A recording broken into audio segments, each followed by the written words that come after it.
The Michael Waddell Podcast is presented by Spandau Arms in partnership with Poncho Outdoors, Folds of Honor, and Cigars International. That's what I hate about my job is like when you catch a fish, you have to run from it unless you're in the tournament. And then pray all night they're still there. Exactly. The weather like stays. They got brains. Like people compare it as a sport, and I'm like, I don't know if it's a sport. I mean, because like a baseball, 100 mile an hour, it's coming. Yeah, it's moving, but it's coming. There's a strike zone. Like it's coming right there every time. Our fish have brains, but they can move.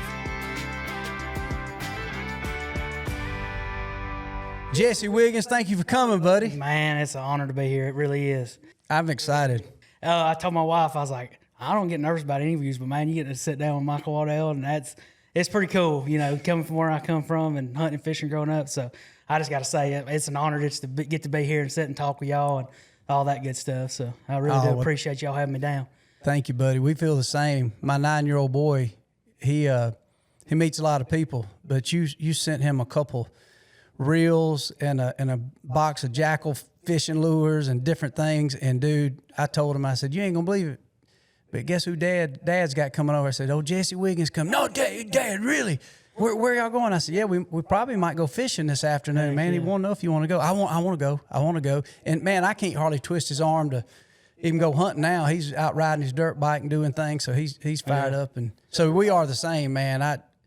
When you come onto the scene, my oldest boy's always been a big bass fisherman. Yep.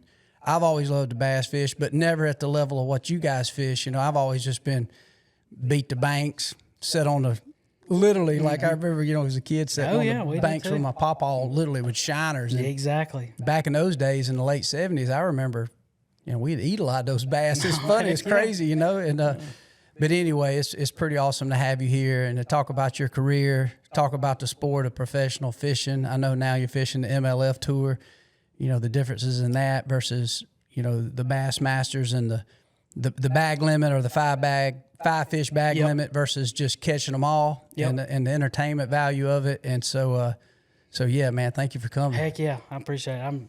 I love talking fishing and all that good stuff, so looking forward to it. And then speaking of whaling, like I think I told you, like if you keep them fishing, that's what seemed like kept me and my brother out of trouble was fishing, And so if we can get all these youngins fishing or hunting, and it keeps a lot of people. And you may still be broke, but you're going to be out of trouble most of the time. So anytime we can get kids and stuff fishing and hunting, God, I'm all for it. So that's awesome that he loves it. And meeting Mason and all that, just super cool. And just looking forward to talking about it. Man, yeah, that is cool. And you're right. You grew up over in Coleman, Alabama. Yep. I grew up in rural Georgia, and so you're exactly right when you're talking about fishing and hunting. I can't imagine the trouble me and you both have got into, because you get up and fish, you get up at daylight. Get up and hunt, you get up at daylight. Yep. So you're thinking about those late nights, those bonfires and stuff. You think about, I need to get to bed, man. Dad's taking me fishing. We grew up. So I say Coleman. I actually grew up in Addison. All my people from Addison. That's right, Madison, yeah. Addison High School, Addison, Alabama. Yep. Okay. So it's just a little small one red light town, like one grocery store, like family owned. So it's country, like it's out in the country. Like going to town was an event. We're going to town Friday. We're gonna go to town next week. You know what I mean? Going to Coleman was the big town. So, but when I say Coleman, it's just easier for people to realize where it's at. But yeah.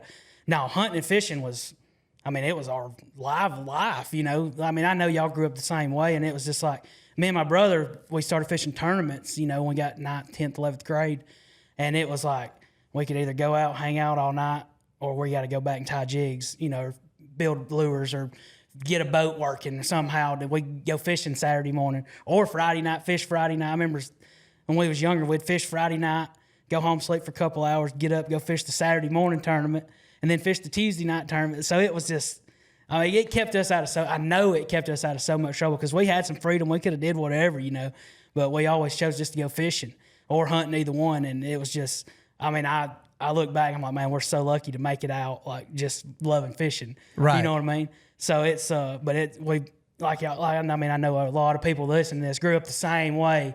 And so like, that's what I kind of promote with my, I say brand, whatever, like it's just hunting and fishing, and it keeps people out of trouble, no doubt, in my mind, and it just grew to be a passion, and just took it to a way bigger level than I ever thought it was possible. Well, it's a heck of a commitment, especially what you're doing now. I think most people that fish at a competitive level, they understand what it's like. But there's a lot of recreational fishing that either don't completely understand what a commitment it is for what you guys do. I mean, it ain't like a plane picks you up. You don't book a ticket to Delta and they don't have a trailer hitch on those planes to pull these big boats around. You know, that Bass Cat, it just don't get there mysteriously. It gets there because you're burning gas or diesel to pull it to that lake. And sometimes y'all might go from Alabama all the way to New York for a pre-fish a day or two, and then the next thing you know, you're in the tournament for a grind, and it's like the rodeo. Yeah, it is. I mean, it's similar, very similar. You know, they give us a schedule at the beginning of the year, and then you just start planning like where you're going to go. Where's this lake, and people ask me, do I ever get tired of fishing? And the fishing part is fun. Like that ain't work, but you know, being gone is the worst part. The truck driving part of it. That's the least favorite part. And I think a lot of people don't realize that, you know, we might be gone, you know, 6 or 7 days fishing, but we're also gone 3 more days traveling a lot of times. So it's that kind of thing that, you know, people don't realize, but it's just worth it. I always say it, like, speaking of New York, smallmouth, all that good stuff. You drive to New York and it's 18 hours from home to get there. And all you can think about is that first 4 or 5 pound smallmouth you hook into. Like, as soon as you get there and hook it, you're like, okay, it was worth it. It was worth it. It'd just be like going hunting somewhere. It's the first time you sling it air, you're like, okay, it was worth it. That's it was worth right. all that waiting. You know what I mean? It's the same feeling. It's same feeling. So yeah, it's but lucky to get to do it, you know, for sure. And I mean, I'm extremely blessed. I mean, I'm extremely blessed, lucky, and all that good stuff, for sure. Well, you do it right. And before we get too in, I want to read a little bit about Jesse Wiggins. If you're listening to this or watching, Jesse and I, you know, we go way back. I think the first time I talked to you I felt like we talked hunting, which I definitely want to talk some hunting, and basically just like I said, the rodeo and the commitment. You've been fishing a long time. You know, it's been said, I mean, your dad took you fishing when you was 5 years old, and you fished your first tournament when you was 5. Yeah. But there's a little write-up I was just going just right off the MLF website, but it says, very popular among the MLF veterans. When asked which new Bass Tour angler would fare well in the MLF format, this is what all the veterans said. They said Jesse Wiggins. Jesse Wiggins has won the Bass Pro Shops Bass Opens in an 18-month span in 2016 and 2017. He won his first national tour level at an event in Stage 4 of the 2022 Bass Pro Tour on Lake of the Ozarks. And here's what's really cool. You talk about commitment, think about America. Obviously, you've had 5 career wins, which to win any tournament at that level when you're fishing against the GOATs of who you grew up watching, that's amazing. Top 10s, you've had over 28 top 10s. MLL events, you almost fished 100 of them. And career winnings, which I shouldn't say this, but it's public record, you've won nearly $1.3 million in tournament winnings. And so when you think about it in America and you think about what you've done to where your dad took you fishing, Jesse Wiggins is a testament to the American dream. But what people don't realize, I know it comes with a whole lot of work and dedication. It didn't come easy. It's a lot of sacrifice. And don't get me wrong, I'll sacrifice it again tomorrow for sure. But it was like we was talking about earlier about, you know, the high school, like the nightlife, all that was off the table. Like you sacrificed that to be fishing. And people would always get mad at us for fishing and like winning or not mad at us, but like, how y'all winning? We fished. Like, well, that was what we did. And I make the joke, like our summer job, the year we got out of high school, well, my brother was 1 year younger, but the year he got out of high school, I'd already been out. Like our summer job was fishing all those night tournaments. And I was like, as long as we win, we can make more money winning these than we could working. I said, this is way more fun than, because my grandpa, I know y'all grew up carpenter. My grandpa, he built houses, and that's what we did in the summer. We helped him build. And I hated every second of it. Like I'm not scared to admit it. I'll tell him I hated it, but I mean, it was, you know, decent money and he needed help, you know. I mean, so shout out my grandpa. He built my house, my mom's house, my grandma's house. He built every house that our family lives in. He built it or we built it. So the house I live in now, me and him built it. So I can always say like my 74-year-old grandpa literally built the house that I'm living in, or we helped, you know, me, him, and my uncle. And so, but that's what I grew up doing, and I knew I hated that. So I was like, if we can fish, and then we won some money those early years, and I'm like, this is the best thing I've ever seen, getting paid money to go fishing, you know? Like, it just, when you realize, like, okay, people make money doing this. And I knew pro angling I knew it was a thing. I was a fan, but I didn't think it was possible. Like, I didn't even. To make a living. Yeah, I didn't even think, like, I would never, like, I don't even know anybody that does it. Like, I had no clue. I didn't know. Like, I just knew I watched them on TV, and my dad was like, hey, they're fishing on Logan Martin, or they're fishing, you know, and we'd watch it, but I didn't know, like, I didn't even know how to get there. Like, we just went fishing in tournaments and wanted to win. And so we started doing that as a summer job. And that was like when I first realized, like, okay, if we catch fish, we can make a living doing this. And I just kept on, and like, I just kept making it my way up through the smaller ranks. Like, I just fished around the house, and I was like, as long as I can make money fishing, that's the money I'm going to spend fishing. So I never went in any kind of debt doing it. Like nowadays, it's so expensive. A lot of guys will go into this huge amounts of debt, buying a boat and trucks and all that. And like, man, I just nickel and dime my way up to where I could get, you know, new stuff. Like, I didn't even have a boat that had a fish finder on it until 2012. That is crazy. And I started fishing professionally in 2016. And I'm like, I felt like I was so behind. But, and you know, they you know, a lot of the guys we fishing against been doing it for 20 years. So I felt like I was so far behind, but like I knew I had to, like, I don't know, it just seemed like I would catch fish in those tournaments and just keep doing good. So you were all instinct. Pretty much. I mean, you was forced to be, because growing blue collar, you probably. No boater half the time didn't even crank on our boat a lot of times. Like me and my brother. I heard the story of this old Johnson y'all had, like a probably old two-stroke. Yes. And it sounded like you become a pretty good mechanic, not only a fisherman, just fishing. That's what I was saying. Like at night before the tournament, we'd figure out a way to get the boat working and floating.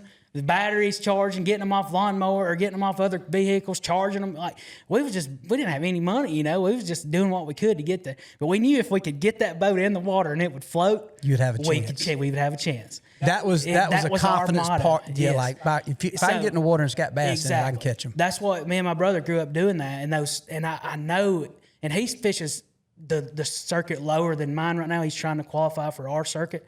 So he's really, like, he's better than I am, in my opinion. Like, he can catch them. Like, I tell people, like, I feel like I'm a little better at finding them, but and your brother is Jordan Wiggins. Jordan, that's right, yes.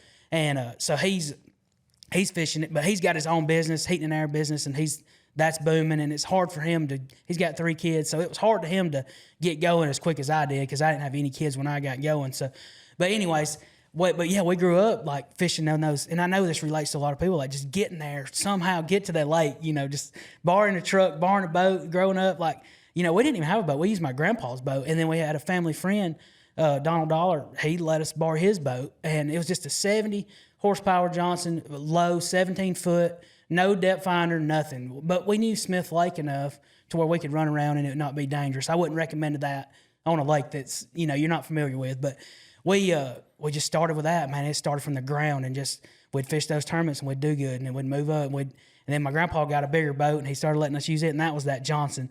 And I feel bad we wore that sucker out. I mean, I don't know. It was so old you couldn't tell how many hours were on it like you can nowadays with a computer. But I mean, there was probably 10,000 hours on that boat. That you and your dad put on it, right? Oh yeah, like it was just me and my dad, my brother, and we just. I mean, it was just. You wouldn't believe some of the stuff we'd have to do to get that. One time we ripped the trolling motor off of it, had to rebuild the trolling motor during the tournament, ended up winning the tournament after rebuilding the trolling motor in the tournament. Like, it was just always something like just junk. You know, we just fished with junk. Like, but I know that's what set me up for the future success, is coming from that instinct level of fishing with no depth finders, nothing. Like, it was just all just feel. I know where this stump is. I know where this rock is. I know where this holler is. You know, it was just all instinct. And then, you know, nowadays with all this new technology, I mean, that's something we can talk about too, coming into it. But you have to learn it all. And I feel like I'm, you know, I'm really decent with it. But just getting that start of just nothing, and you know, and so I make the joke now. I got that brand new Mercury. Shout out Mercury Bass Cat, obviously, out there, and I mean, every time it cranks, I'm like, oh, thank the Lord. And I know it's going to crank. It's brand new. Do you still get that little feeling of being... It may not crank because I grew up with it and it might not crank, you know. You just never knew. Right. And so now I got a boat and then when it cranks, I'm like, all right. I was going to say, you just bump that thing. And it just electric. You just turn it like a vehicle, you know, and it cranks up and you're like, okay, we're good for another day. And that's just how I look at it. And I still do. And I mean, it definitely kept me humble growing up, like having to deal with all that. And my brother, he can tell you stories too of how we just get us to the lake. We just want a chance, you know? Yeah. And so that's kind of how we grew up. And I know that's what built our competitiveness is wanting to win those tournaments. You know, obviously we've played sports and all that in high school too, and it's crazy how many of our anglers like were some kind of athlete, like baseball or like played like college baseball and it's that competitive, like the field we fish against. That's the competitive people you're fishing against, and that's what you got to have out there. Like that drive. You got to want it, like to win. Like if you're just out there just to, I love fishing, like you're gonna, it has to go past recreation. Yes, and it is. That's kind of what we was talking about earlier about recreation. There's nothing about it recreational. I love it, but it's not like it's you're out there to catch some, or you're gonna be gone. Like you're gonna be eliminated. So right. Like you'll get, you know, just either not qualify through the point standings. Like, so if you don't qualify in the points, you don't, you know, keep going. Like the bottom 5 in our tour every year they get X'd. So it's like you got to catch them, and like everybody's wants your job. That's the one. I mean, I love it, but it's also bad. But like, there's a million people that would love to pro fish, and they all want my job, and that's kind of how you kind of got to look at it. Like when you don't want to drive 18 hours or whatever, you know what I mean? And it's like you got to look at it like there's a lot of people that would swap places with me, and that's right. kind of how I still look at it. 100%. And especially growing up in a construction family, blue collar. Yes.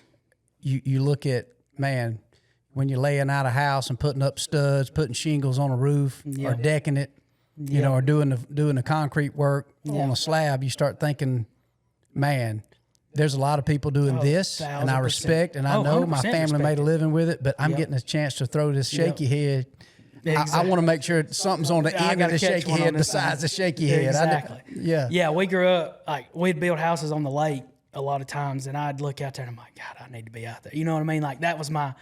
Couldn't even hardly focus on the construction. I would be looking at the lake, looking for fish swimming down the bank, and like I just remember thinking, I was driving down here thinking, I drove across the lake, and I was just thinking about, like, used to standing up on that house and looking down there and like, God, I need to be out there, you know, like...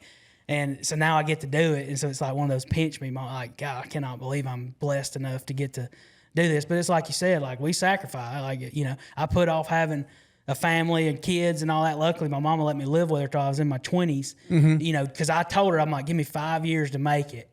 And so I went to college, got a degree.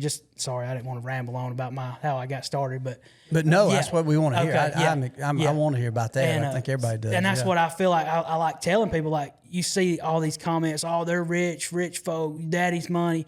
Man, that daddy's money gets me. I'm jealous. Like, I would have loved to have had daddy's money. Like, right. I mean, I have no ill will against daddy's money. I would love to have it. It would have been a lot easier. We wouldn't have been working on a boat all Friday night either.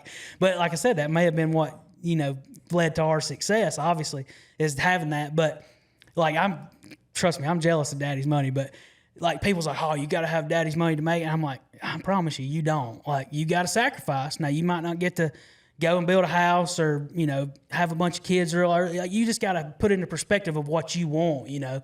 And like, so I went to college, and I knew I needed a job that I could work 12-hour shifts and fish the rest of the time. So I knew I didn't want to be a nurse. So I wanted something in healthcare because, like, some people in my family were in healthcare, and I knew they worked 12-hour shifts, and I knew I'd be off, you know, 3 days a week most of the time. And I was like, I can fish during that time. So it was all built for fishing. Right. And that's when I got a little older, I started realizing, like, how to qualify for the next tour up, and like working my way up. So it's just like in racing or whatever. You start at the bottom, and you qualify for the next highest, you know, the next division. And so that's what I started doing. And I got my college degree in respiratory therapy, which sounds really important, but it wasn't much money, you know, $40,000 a year, you know, if you worked a lot of overtime. But that was decent enough for me to have a boat while I was still living at home. But and I had a better boat. It wasn't a good boat, but it was a better boat. A little better. It cranked most of the time. A lot of times, but it would just knock on the way to the spot. Like the lower unit or something would go out, but I could get there most of the time. And so I got that boat with a depth finder. That was in 2012 when I'd worked in respiratory therapy a couple years and saved up for a down payment on a boat. And so I was like, we can go to other lakes. We got a depth finder. We can go to other lakes now. Like we was big time. We had a depth finder with GPS on it. I was like, oh, we're fixing to take over this fishing world, you know? Yeah. And but yeah, sure enough, we started fishing a little bit regionally right there around North Alabama. And we fished the Alabama Bass Trail, which is a huge team trail of fishing. A lot of people watching will know the Alabama Bass Trail. Yep. And it's a huge team trail in North Alabama. The best local anglers, not professionals, but the less local anglers are in that trail 1,000%. And so if you're a pro, you're not allowed to fish it, but the guys that are fixing to be pro or had been pros in the past are fishing it and stuff like that. So we knew it was good competition. So we started fishing that and just worked my way up. We worked our way up and did decent in a few of them. And then the last year, I'm like, I'm going to treat this. Luckily, my work schedule worked out where I could go and practice a few days before the tournament. And by that time, I knew how the professional circuits work, the opens, the lower levels, and all that. And so I was like, I'm going to treat it like it's a professional circuit. Try to find fish, don't get information, don't get help from people. And I'm like, I'm going to see if I can actually do it. And my brother was still working for a heating and air company at that time. He didn't own his own business. So when he could get off, like he would come on Friday night and we'd fish, you know. So it'd be it'd be a team thing? It'd be a team, but I would be the one practicing the days before trying to find the fish, you know, for the Saturday tournament. That's what I said. I said, I always found them in those tournaments and Jordan caught them. I'd just be dip netting them. I was like, I'm a heck of a dip netter now. I love dip netting them, and especially in a team tournament. We're going to stop for a quick break, but please don't go anywhere. We got so much to come. Spandau Arms was founded with a simple idea. The best part of hunting isn't the gear, it's the memories. From the first rooster rise of the season in the tall grass to the last second opportunity on the target buck as sunset closes in. Spandau believes firearms should be built to perform, priced to be accessible, and designed to become an essential piece of your hunting story. Their lineup includes field-ready shotguns and precision-driven rifles built for hunters, competitors, and recreational shooters who know that quality and dependability matter more than the hype. Born from the experience of American hunters and crafted by generations of gunmakers, each Spandau firearm is built for real-world performance in the moments that matter. If you love a good stogie like I do, look no further than cigarsinternational.com. They got you covered from soup to nuts. No matter what brand of cigar you're looking for, no matter what accessories you're looking for, if you log into cigarsinternational.com/Waddell, you're also going to receive immediately a 20% discount on your order. And the cool thing about it, there's no limits, there's no minimums. You just simply order, shop, put in your discount code, which is Waddell, and you're going to get 20% off and free shipping. No matter if you're looking for humidors or any of your accessories, no matter where you want to have a good stogie, around a campfire or around the ranch, you got it all right there at cigarsinternational.com. And don't forget to add /Waddell for your 20% discount and free shipping. But yeah, so that's how I started was I just cut my teeth on those lakes around North Alabama. And we ended up winning Angler of the Year that year against all those boats. And I'm like, okay, we can do this a little higher level, you know. And so like Angler of the Year, Team of the Year, you know, you have the best finishes average all the way through the whole circuit, 6 tournaments. And I'm like, there's a lot of good anglers. Like, I don't know if we got lucky, you know. And I still get in the mindset like, I just got lucky, you know. I just got lucky.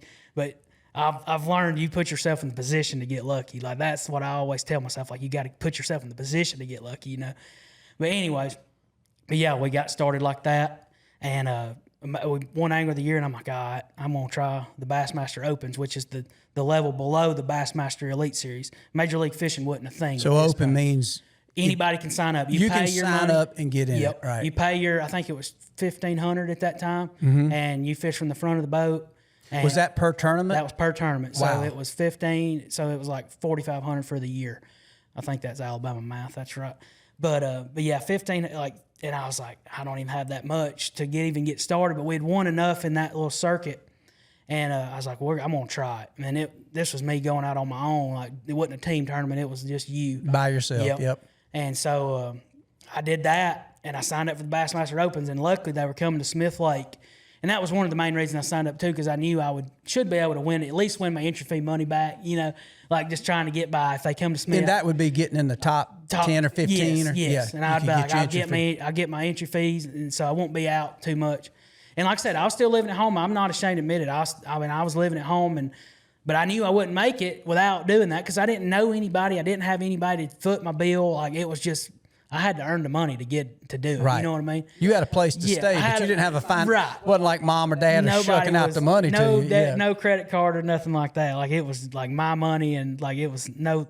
And I knew I didn't want to go in debt. I wasn't that crazy. Like, I knew I didn't need to buy this whole new boat, and like I was like, I can make it work in what I got, And so they was coming to Smith Lake, and I was like, I'm gonna have to win one to qualify to make it, and I ended up not winning. I got like 4th or 5th at Smith, but I ended up qualifying in points to qualify for the Bassmaster Elite Series, and that was in 2014. That was the first year I'd ever done it, and I qualified. There was 3 guys that qualified. So you went ahead and fished that whole open tour. Whole tour, yep. Which qualified you for the Elite. And so, but I qualified. I didn't have any money, and it's $50,000 to get started. That's our entry fees for the Bassmaster Elites back then. Now, when you say $50,000, does that $50,000 give you all the tournament on the whole league? year. So it's not per tournament. No, not per tournament. It's basically $50,000. So it was like $5,500 a tournament or whatever it was. But not a cheap entry fee. It was not cheap. And like, that's how guys do it with sponsors and all that. And I didn't know anybody. Like, I was total rookie in that part of it. But I knew I knew how to fish, but I didn't know the sponsor side of it. And it's just the same in the hunting industry. And I didn't know all that. And so when I qualified, I think I won that. I actually won. I got second in Angler of the Year of the whole division of the Opens. And wow. I remember just a funny quick story. I showed up for the last tournament, and I was leading the points in it.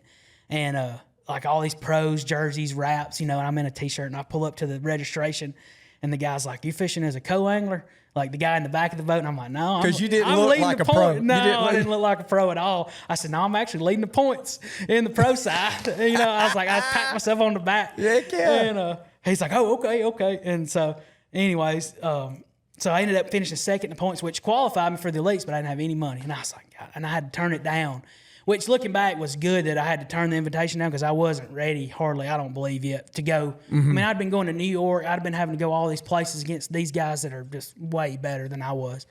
And looking back, I'm glad it worked out like that.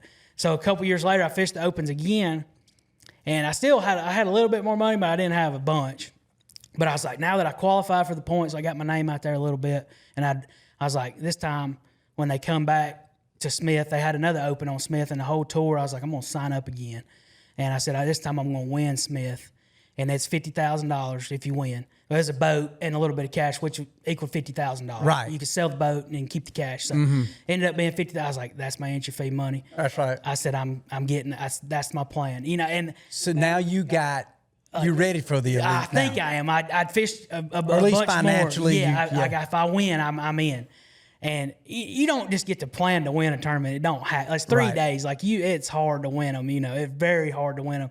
But I knew it was a home lake, and I'm like, I said, good Lord, if it's meant to be, I'm going to win this tournament. On Smith, and I'll be able to. And then I also got to do good in the other 2 tournaments to qualify for the elites again. This was before Major League Fishing. Like the elites was the only really top pro tour you'd had to qualify for. And so, sure enough, they come to Smith, and I'll be damned if I didn't win the sucker. Holy cow. I mean, it was just like, I cannot believe this just happened. Like, couldn't believe. And just a quick little funny story. The last day of the tournament, like I'd had a good day, and there's one fish on bed, and I threw up there and I caught it. I was reeling it in, and I got just a little cocky. Like I'm not a cocky person at all. And I was reeling it in. I'm like, I just won this tournament. And I went to swing it in the boat, and the line broke. Fish went in the water, and I'm like, golly day. I didn't get the fish, and I was like, what are you doing? And it was a nice fish, too. It was a 4-pounder. It would have for sure been a win. It would have been over. And I was like, God, what have I done? And like that taught me right there, never be cocky about it. You know, it's funny. You know, I play around with people and stuff, you know, joking around. But like in the tournament, I was like, never do that. Like I was sick now. I'll never forget that feeling. So you already had 5 fish, yes, but you knew this one was going to bump you up. That'd have called you one. And I knew nobody could catch me because I was on Smith and like I knew the weights wasn't going to be crazy. Anyways, turned out I ended up winning it. I still won without that. So you didn't even get another fish. You didn't even. No, I didn't ever. You didn't get another cold fish. That was it. That was it. And I won. I still won. So, anyways, I won that tournament. And I'm like, God, I'm good. Like it's meant to be. When you break off a 4-pounder on Smith Lake and still win, it's meant to be. Like it's hard to catch a 4-pounder on that lake. And so I was like, okay, this is meant to be. Like I won this tournament, but I still had to do good in the other 2 to qualify, and ended up doing good enough.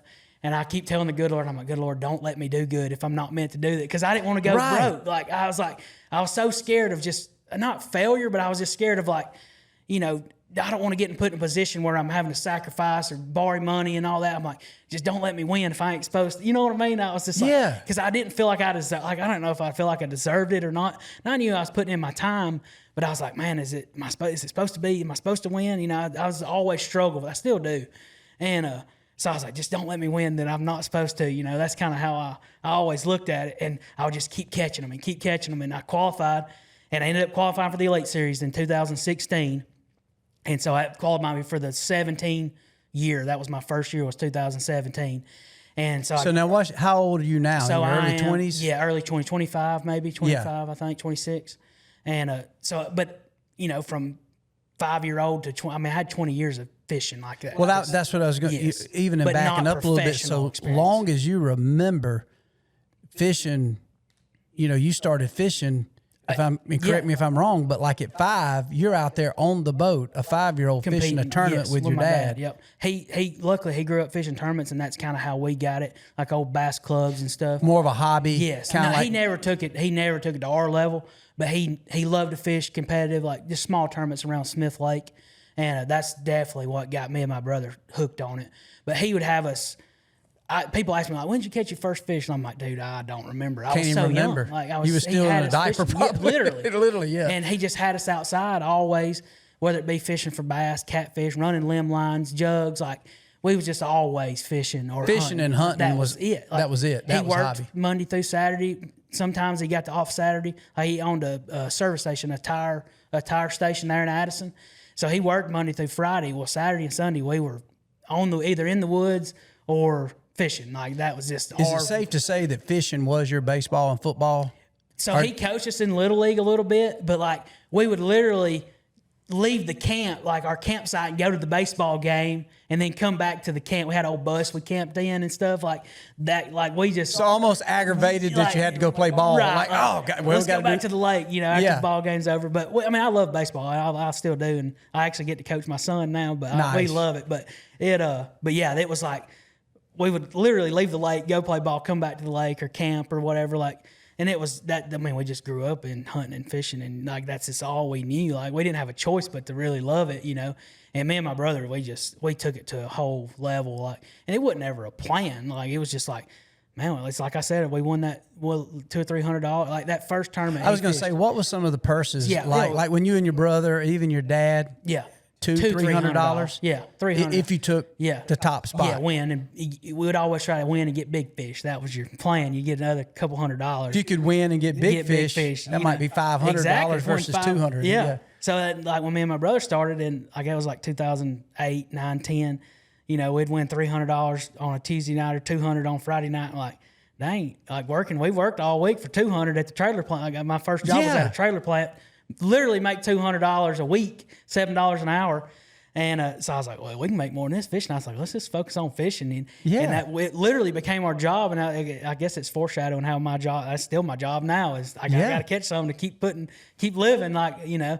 And so it's crazy how, like, people just, and I know you probably get it too, like, you gave to them luck. People don't realize how much time and effort gets put into this kind of stuff. Like, it is all we did growing up. And I'm not even the best at fishing, and some of these guys put in more time than I get, especially now that I have a youngin' at home. Like, I don't want to. I want to be home with him, you know, or him go with me. Now I get him to go with me. But like people just, daddy's money just gave. Like, you can have all the daddy's money in the world in the fishing, and it don't matter if you don't put in the time to catch them. Daddy ain't putting the fish on the hook for you. He ain't. Like, it's just, and I give those guys credit that make it, like, that they get their way paid for them or helped out along the way. Like, if they still dominate, like, they're phenomenal anglers. It's still like, so people individual. hate on them so much, and I'm like, y'all don't understand how much time that they put in to do this, you know. And Right. like, I just, you know, I know the hunting industry gets it too, but fishing is a lot of negativity in it. Like, and it's all jealousy. Like, it is. It's just like, oh, they got to do this and I don't get to, and that stuff. Like, I don't even really like talking about it that much because I don't want to give them the time of day. But Right. But I just got to give the people their flowers that catch them, you know, and that are out there working every day. Like, there's some young kids coming up, and like the boy that just won the Bassmaster Classic, Dylan Nutt, won $300,000. He's 22 or 3 years old, and man, they were giving him so much heck because he caught him on his forward-facing sonar. Every person in the tournament gets to use it. They're acting like he was the only person that used it and all that, but a lot of people don't know he went up there for 3 or 4 months and stayed up there fishing on that lake before that tournament. Like, he put in his time, and now he's fortunate enough to get to do that and whatever, but like, it don't just get handed to you. You know what I mean? It's so individual. Like, to me, bass fishing is very similar to, say, Levi Morgan's and even T-Bone used to shoot the tournaments. I mean, you can have a parent, or if you just, for some reason, have the financial means, you know, like tomorrow, I could go buy me a brand new Bass Cat and make my boat mirror yours. Yep. But them fish ain't gonna just jump up in an 80,000 boat no quicker than they're gonna jump in a John boat. You still have to know where they're at and figure out what to do. So it's so individual. You're right, and it's amazing at the work and sacrifice. And it gets back to, you're right. You do see, and I'll sometimes get on the forums because I'll watch. I really, really enjoy watching the MLF when you guys are out there. So entertaining. I know even in itself sometimes that gets controversial because it's a little change in format based on the old school days when Hank Parker and Dance and even the early KVD and all that stuff of catching 5 fish for a total bag of weight. But it's so entertaining because I think most people, including myself, when you go fishing, I always want to catch a big fish, but a day of fishing to me was always something that I'm tickled with a buck bass. You know, I'm tickled with just catching a fish. And then you see a bluegill bed, I'm like, man, anybody got any crickets or wigglers? Exactly. Or you think they'll hit this beetle or whatever it is. And so, for me, I've always understood the sacrifice of what it takes for you guys, and you're betting on yourself. 100%. You're taking your money that you earn, whether it was bass fishing or working a construction job, and saying, okay, this $1,500 that I stowed away, it's not for party night. It's not to buy a brand new car or truck. It's to figure out I need this reel, this tackle box. And then I need another $1,200 for this entry fee. I need another $300 in gas and fuel. So you got a lot of these young guys, you being one of them, grew up very blue collar, that is teaching your first economic lesson of what's in your checking account. So inevitably, you're an 18-year-old that's running a business, but completely betting on yourself. Yeah. And so for me, I have great respect of that. And even seeing what you did to take what little help you did have, just a simple mom saying, letting you stay in your bedroom that you grew up as a kid. And I'm sure there's a lot of weed eating, grass cutting, trash taken out. Like, all right, well, you can stay here. Yeah. I'll pay the light bill. Exactly. But I'm going to give you 4 or 5 years. Let's see what you got. And otherwise, you got to get you a real job. Exactly. You know? And so, I can relate to that. And I think a lot of people don't realize a lot of it is just choices. And for every gain, there's a hell of a lot of sacrifice. Yep, 100%. And that's what I tell kids, or if I speak at a seminar or something, or kids wanting to, like, what do you get to do?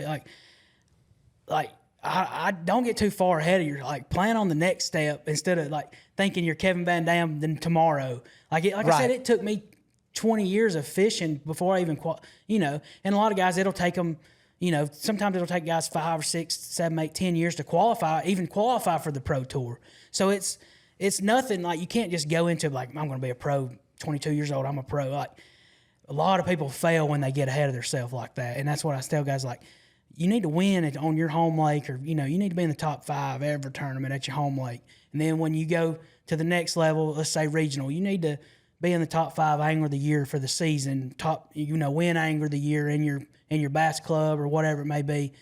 Work your way up, especially, I'm talking about guys that come from like I come, not much money. Now, if you got somebody footing your bill, son, go get it. If they want to pay you to go do it, if you got somebody 100% go do it, that you're going to learn or you're going to be back home, obviously. But if you have to work your way up like I did, just win your bass club first, then win your regional tournament or, top 5 and do it without getting information from other anglers, like, knowing where to go fish or whatever it may be. Like, learn the basics and then just start working your way up. And that's what I tell guys, or, tell kids or even older men, just work your way up on your own. And then, like, once you get that base, like, you're going, like on our pro tournaments, this is kind of an analogy I like to say. Now, if you fish your home lake every day and if you go down there to fish a tournament, man, your honey holes. You got plan A, plan B, plan C. Like, by plan D or C, you're going to catch some fish. You're going to have a good day, good tournament, whatever. You may not win, but you made it through. You survived the day, got your 3rd place check. You get out there on our tour, every single guy is there to take your money and send you back home. Like, they're nice guys. Don't get me wrong. I don't want to sound like that. But they want to feed more than you. Like, they want their mouths fed before your mouths are fed. And that's how, you have to look at it like that. Now, like I said, it's gladiator sport, really. It's super good Other guys. Than you're not killing each other, exactly. But it's survival of. There's only 50 of us in the whole world on the Major League Fishing Bass Pro Tour. You know what I mean? Think about that. That's crazy. That's less than Major League Baseball or football. There's a lot more professional football players than bass. And I think about that all the time. Like, I know there's more kids and stuff that play football, but we only have 50 spots on our tour. And the Bassmasters, which is the league next to us, has 100. So you say 150 guys out of everybody that lets a line that wants would love to have our job. And, I sit back and look at it and how lucky I am to be one of them and very fortunate. But you have to work just to, I say work, you have to put in time to get to make it, But that's what I tell people, like, just work your way up. Don't get ahead of yourself. Because if you get up and, like, say, like I was talking about, if you're home lake, you go to A, B, C, and you end up having a good day, you're like, man, I had a great day. I got 3rd place. I'm going to go fish professionally. Well, you go and practice on a lake you've never been to. You can't get in our rules, you can't get information anyway. So you can't get other people's fishing spots or your buddy's good hole that he's got on that lake. You don't get any of that. So you have to do it you have to learn on your own. And so that's why I tell people, I'm like, imagine you get out there and you found in practice, you found your best spot. Oh, man, I'm going to get there. I'm going to win the tournament off that one spot. I'm going to say 8 times out of 10, you get there, you don't get a bite in the tournament. Like, they move. They got brains. All they do is swim off, So then what are you going to do? Like, if you don't have that, if they're not on that spot, then what are you going to do? Like, you don't have plan B, C, D. You're not on your home lake. You've never been there before. So that's what a lot of people that just get into it don't realize. Like, you don't got, like, let's say you got a turkey hunt spot over here. You heard them gobble, and you're like, oh, I got this spot. Well, you only got one spot. You got one 30-acre section. If he don't gobble there, you ain't. It's the same. It's it. You ain't going nowhere else. So it's like, and that's the way it is in fishing. Like, if they're not on that spot, so that's why you got to build that base of where when crap hits the fan, And it's like, I talked with Gerald. I know you know Gerald Swindle. Me and him a big buddy. Oh, crazy Gerald. He's a mess. But we actually hunt together. We got a leasing stuff together up in Alabama. But it's but yeah, he's hilarious. But that's what we tell. He's like, I expected not to catch him at the first spot. Now he's like, I'm just having my boat didn't break down. He's like, it's a success when the boat gets there. And I'm like, that's exactly how I feel. We started laughing. I was like, that's exactly how I feel about it.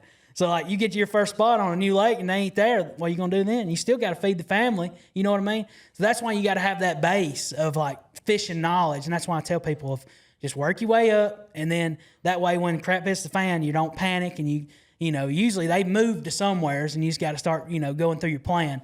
But that's why, like, a lot of people, like, back home, they're like, why didn't you catch them? I'm like, well, you go catch them. Like, it ain't that easy. You know what I mean? So no, it's the not. Same. It's the same way in hunting. Like, you're not going to go and, if you don't go and do your practice, your scouting and all that, you're not going to be successful unless you get extremely lucky. And you're not going to be lucky every time you go out there. And the same way with fishing.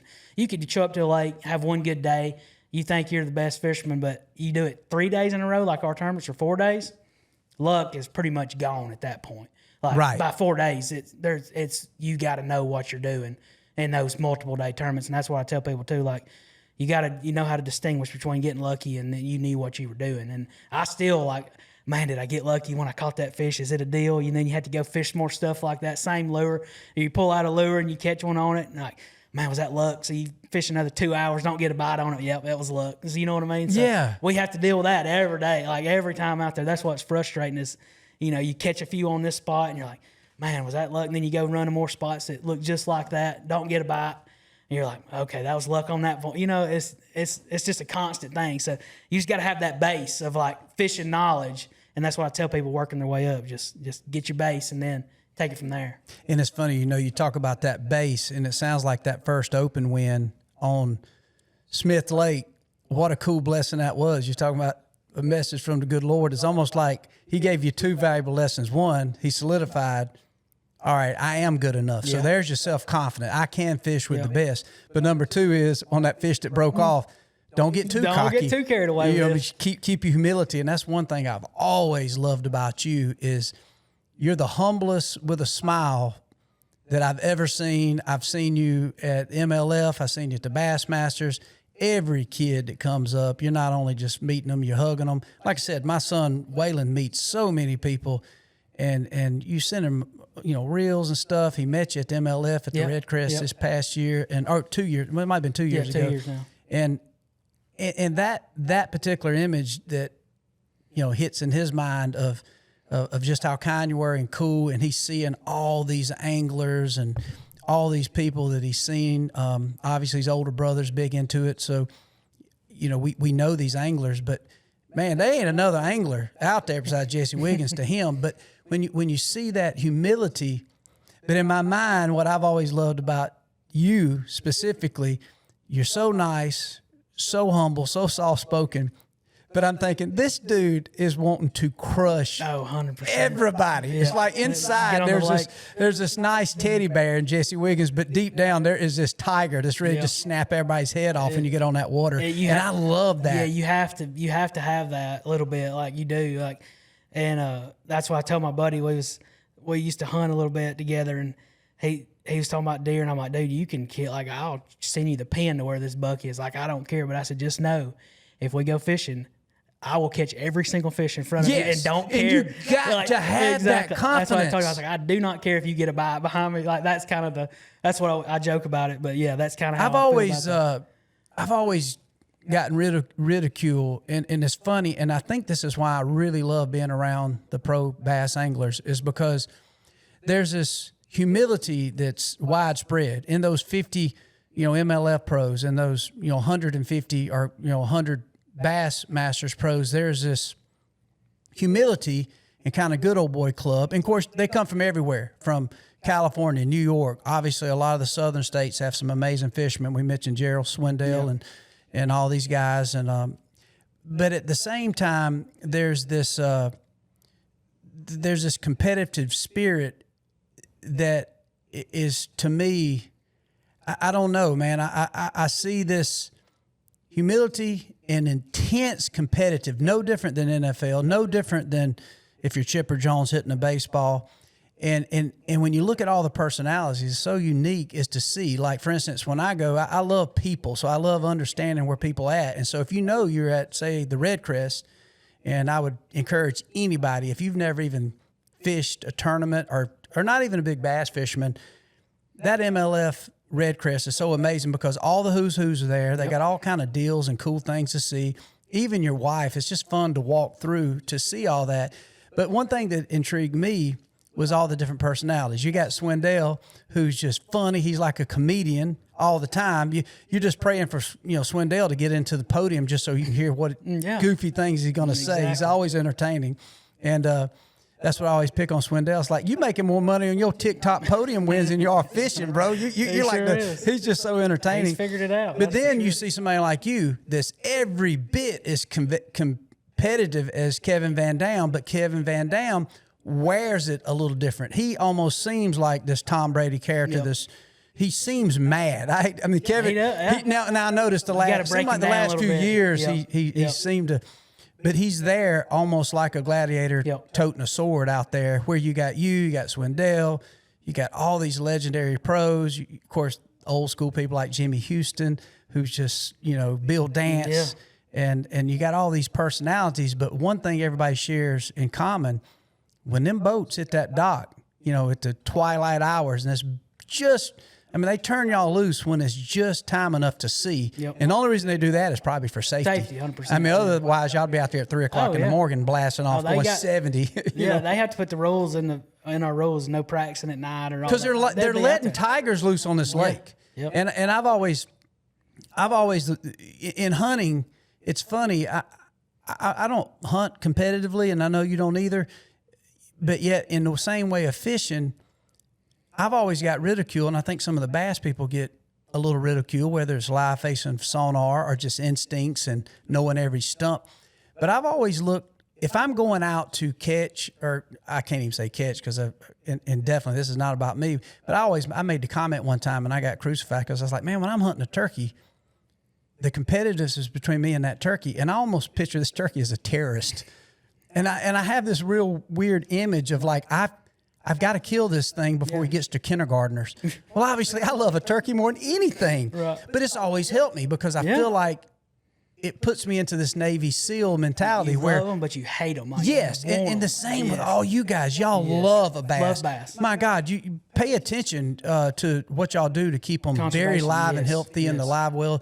And when you're out fun fishing, y'all are picking these fish up like they're little infant babies and putting them in the water and making sure that they swim on for somebody else to catch them. Obviously, go eat, big boy.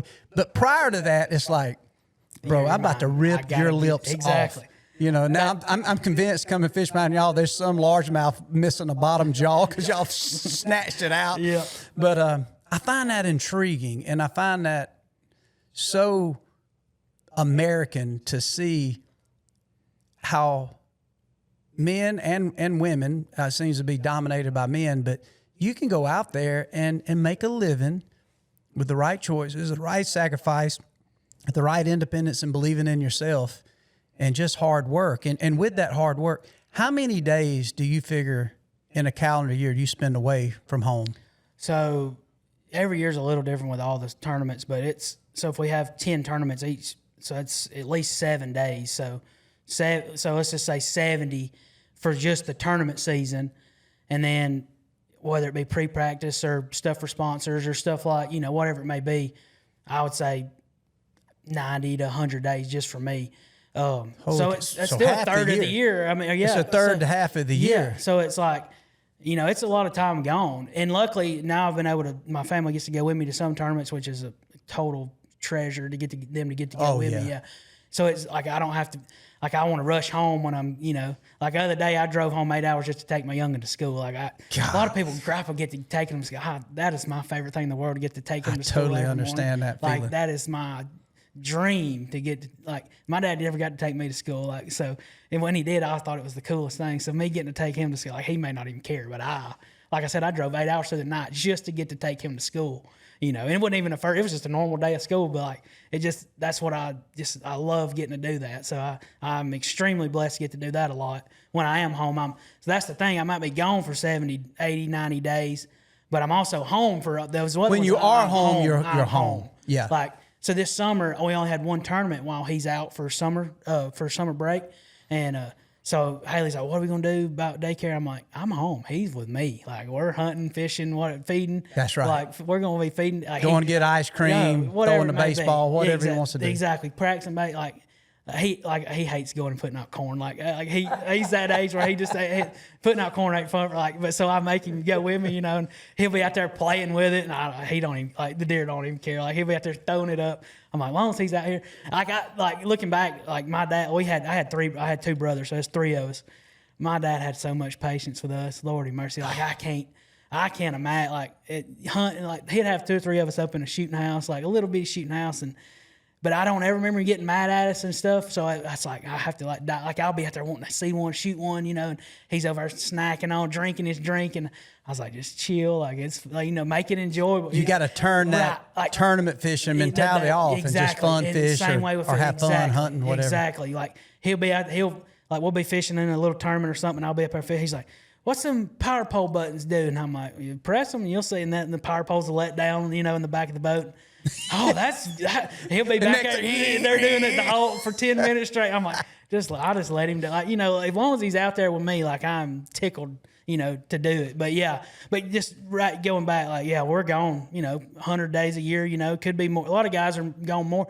Like some of our guys live in California. So it's a flight back home if they want to go home, or, 3-day drive, whatever it may be. So, but yeah, it's a lot. It's a lot of sacrifice being gone for sure. But it's still better than swinging that hammer. I know that's right. It is. I don't complain about it. I can tell you I've what had enough life experience. I know that I'm very blessed, and that's why I don't complain. I just do it, I've always said, and I'm very thankful, and I'm hearing it through you, if you ever want to see some of these other ways in America you can make a living, go hang sheetrock for a summer.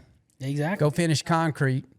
Exactly. Go lay brick with somebody like Bill Joe Ellison we just had on our podcast. That was awesome. Or even my dad. And like I said, you will figure out real quick not to whine about not getting a bite, over on Gunnersville and knowing they're there. And speaking of that, I want to back up a little bit because I want to give you a gift. Speaking of all the time away from your home, we've always tried to give a gift to give back to the wife.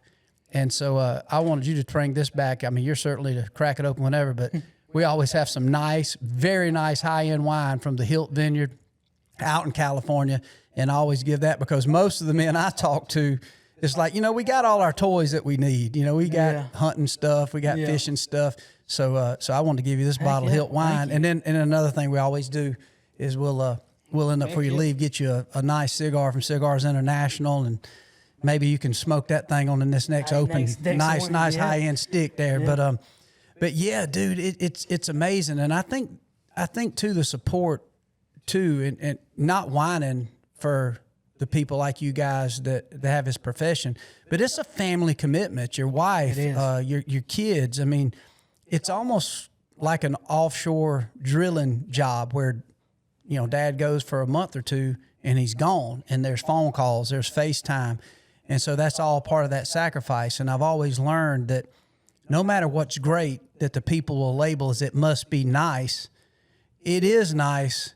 But I think many don't realize the gamble and the sacrifice it takes to make it at that level. And you look at your sport, a professional fishing, you're talking 50 people on the MLF tour. Yep.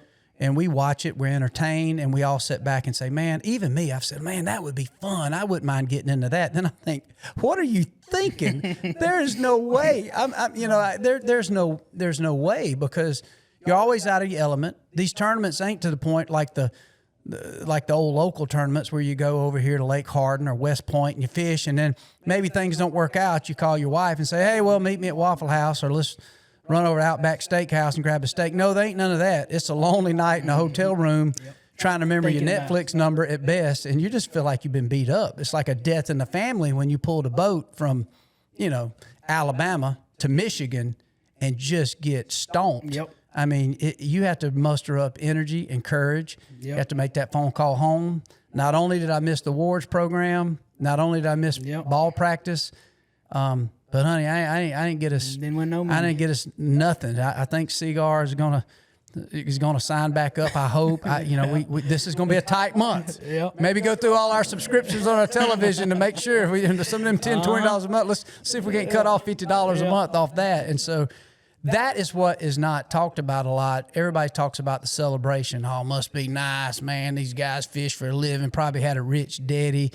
And what I found, a lot of that's far from the truth. Like you said, not to say some young kid fishing a high school tour that maybe goes on to college, they ain't got parents or grandparents that can completely help them out financially and fund it. Maybe they got the top equipment. Maybe before sponsors, they've got the nice reels. They got the right tackle box and a plethora of different, name brand lures. But at the end of the day, if you ain't got the ability, whether you're broke or whether you come from a rich parent, you're not going to consistently make any money, and you are completely in the spotlight or to sink and swim. Completely. And I'm sure there's people out there that have been doing it years and years and years, and you want to tell them like, hey man, this might not be your gig, dude. I'm sure there's a lot of that too. There is, but I mean, you can't knock on them because I'm addicted to it too. You know, they're addicted. Like it's like fishing, the competitiveness, the fishing, like, and it's addictive. Like it is. Like, those tournaments, like it's a drug. Like if you could put it in a bottle, like you could sell it. And, you know, you could be rich selling, and that feeling of winning especially, but like just catching one in a tournament, really mean like it's the same as like compared to hunting. If you shoot your target deer, whatever deer you want, that feeling of like finally, like it's that feeling every time you reel one in a tournament. That's why it's so addictive. Like every time that rod bends, I bet you're thinking 3 pounds, 2 pounds, keeper. Is this a cull? Yes. And then the anxiety, just that 2 minutes of getting them in, can feel like an eternity. And it is, and it's just an addictive. I don't know what the dopamine, whatever it may be, that's adrenaline, whatever it is, it does to. I say whatever it does to your body, like it's addictive, and it's hard for guys to quit, like that keep doing it, and it is like but God, it's so fun when it works out though. Like golly, it does remind me of like rodeo. Like I got friends, you know, that I hunt with out west, and they're big rodeo guys. I got friends all over Texas that are being the team roping, bronc riding, bull riding. And man, if they have ever won or placed in a rodeo to where they've gotten $500,000 to go back and ride that bull, next thing you know, it's just like it's almost like gambling, but you're gambling on yourself. It's the ultimate 100%. A dopamine rush, because in one way, yes, you're betting on your skill, and sometimes you'll take every little bit of luck, and I think we all can feel. I'm sure you guys will be on a lake and like, let me just stop and see. This is kind of. And then you catch one, you say, okay, that was luck. I wasn't counting on that. Maybe you get 0 lucky fish, and maybe it's all on your game plan. But at the end of the day, dude, you're betting on yourself. It's like a carnival ride. I've always said, if Las Vegas would set up a casino that catered just to men, but it's skipping the lure under the dock versus playing blackjack or roulette where you have no control other than maybe blackjack, you can bet on the odds, or craps to where, put the ball in the tee, or the drive down the fairway, or the ring the bell, or split the wood, where you putting $50 like, I can ring that bell. Yeah. Man, you would suck all the money out of a man, and that's kind of what professional bass fishing is. Like, wait a minute, I know Jesse. I knew him when he was a kid. I taught him a few things about fishing. I bet I could beat Jesse. I bet I could compete with Van Dam. But then, because there's this internal man, call it pride, call it confidence, call it just, I feel confident about myself. But there's always a place in a lot of the men out there that I meet to where they might be really skilled at something. It could be a number of things. It could be being a musician. It could be bass fishing. It could be possibly having an opportunity in the hunting industry. But they have that confidence, but they never just truly go out there and bet on themselves and to go through the process to see if they're built for it. Because I look at y'all's sport, I'm sure there was a place in that too when you got out of Alabama fishing just those southern lakes to where everything was a couple hours from you, versus I got to see if I'm built for this, to spend a week, driving 600 miles, pulling this bass boat. Do I have all the logistics put together? Do I have enough fix-a-flat? Do I have enough? Do I have some starter fluid in here that I can get this old Johnson crunk? Whatever it is, versus the mercury. We literally had to crank it with starter fluid every time. If it was cold, you had to get the ether out, or it was not. I got tractor. I've bought new tractors, and my dad's first instinct is to open up a brand new New Holland and squirt. Like, Dad, you don't have to. Like, if my dad goes fishing with us with this Bass Cat with this Mercury, whatever 250 you got on it, my dad's instinct, before you know it, you'll be rigging out rods. My dad will be opening your freaking Callan of the boat. Callan and be like, no, you don't, Mr. Edwin, you ain't got to do that. It don't need no starter fluid. We're going to stop for a quick break, but please don't go anywhere. We got so much to come. A wingman flies close with unwavering dedication. At Folds of Honor, a wingman stands with families of America's fallen or disabled heroes. The burial flag given to their grieving family is folded 13 times. As a wingman, your $13 monthly donation provides scholarships to their spouses and children. 13 folds, $13. Become a wingman. Join today at foldsofhonor.org. Spandau Arms was founded with a simple idea. The best part of hunting isn't the gear, it's the memories. From the first rooster rise of the season in the tall grass to the last second opportunity on the target buck as sunset closes in. Spandau believes firearms should be built to perform, priced to be accessible, and designed to become an essential piece of your hunting story. Their lineup includes field-ready shotguns and precision-driven rifles built for hunters, competitors, and recreational shooters who know that quality and dependability matter more than the hype.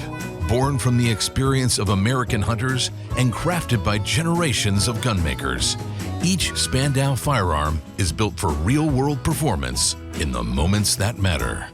Father's Day is coming up, and if you're like me, you're always looking for something cool to buy your father.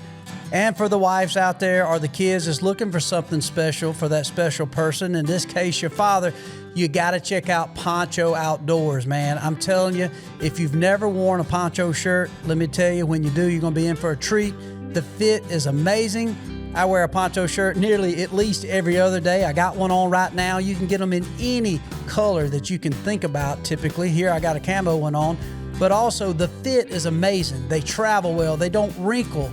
They're breathable. They don't just bunch up. They don't look like a big tent when you're on you. However, if you go and order your shirt, you can get them in a variety of different fits, whether it's regular fit, whether it's slim fit. Depending on your body makeup, you can find a poncho shirt that's perfect. And for Father's Day, if you just go to ponchooutdoors.com/Waddell, you're going to get immediately $10 off and free shipping.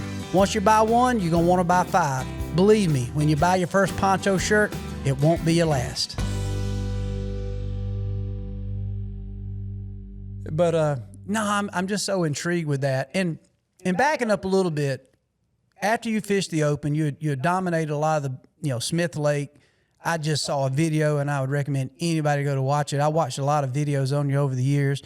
My son was the first to send me these clips. Dad, man, I met Jesse Wiggins. You need to pay attention. You're gonna love Jesse because he's country. He arguably likes to hunt as much as he likes to fish, but he makes his living fishing. And he was always sending me these YouTube clips. But one that I'd loved, I think it was Justin Lucas you was fishing with over on Smith Lake. And the title is King of Smith Lake, Jesse Wiggins, King of Smith Lake. And man, I was so in love with that video and just watching you reel those fish in. The only video I saw that was similar, there's a clip of Kevin Van Dam that I've saw several times, and I've watched it and studied it, where he's got a crankbait over a ledge and he's just sitting there, and it's like 10 minutes of how fast he was fishing. Yep. And I know what video you're talking about. And I was intrigued to see somebody, and I felt the same watching you off the edge where y'all catching those fish right there, basically top water, and and it was just such a dialed in situation to where even Justin, who's arguably, an unbelievable top 10 in the world, sure. To where, what I was going to ask too, when you talk about Justin, you talk about KVD, you talk about Gerald and all these guys, how and what was that transition like to go against arguably the pros in these local tournaments? Because every one of these tournaments around here, like we got Lake Hardin, we got West Point, not far we got Eufaula. And arguably, you'll have somebody over here in Eufaula. I think about somebody like our buddy Brian Brown, who's a fisherman. Bro, that Eufaula, he's not fishing the tournament trail. But if you get over there in Eufaula, that's his lake. Yeah. That's his lake. And so, you think about it. Or same with motocross. You go to, say, Monster Mountain, there'll be somebody over there that's just so dominant that if you're over there riding a dirt bike, or you say you go fish a tournament, there's a guy named Scotty, I forget his last name, over here on Lake Hardin. It's just like, when you see him pull up and you're in a local tournament, you're like, oh, man, bro, didn't you have something else to do? Exactly. It's like, but when you took that transition of beating the best of the best on these lakes, which arguably are pros on that lake. Yes, 100%. They are. And you would see the transition regional. You go hit this lake, or maybe you go down to Seminole, and there's some old dude, country as a chicken coop, and you're like, dude, I'd rather fish against Van Dam than this guy exactly. on this That's lake. A lot of lakes, yep.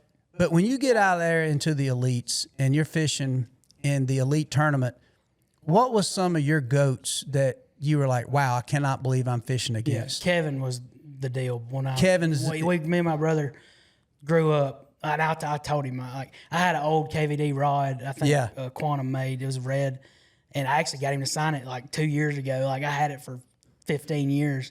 And it's just in the garage, and I got it out, and I was like, next tournament, I'm getting him to sign that rod because I literally qualified for the elites using that rod. You know, I didn't have any – like we bought it because, you know, he used it. Yeah. And literally was it's good enough for winning KVD the classic good, on the rod, you know. So, yeah, obviously.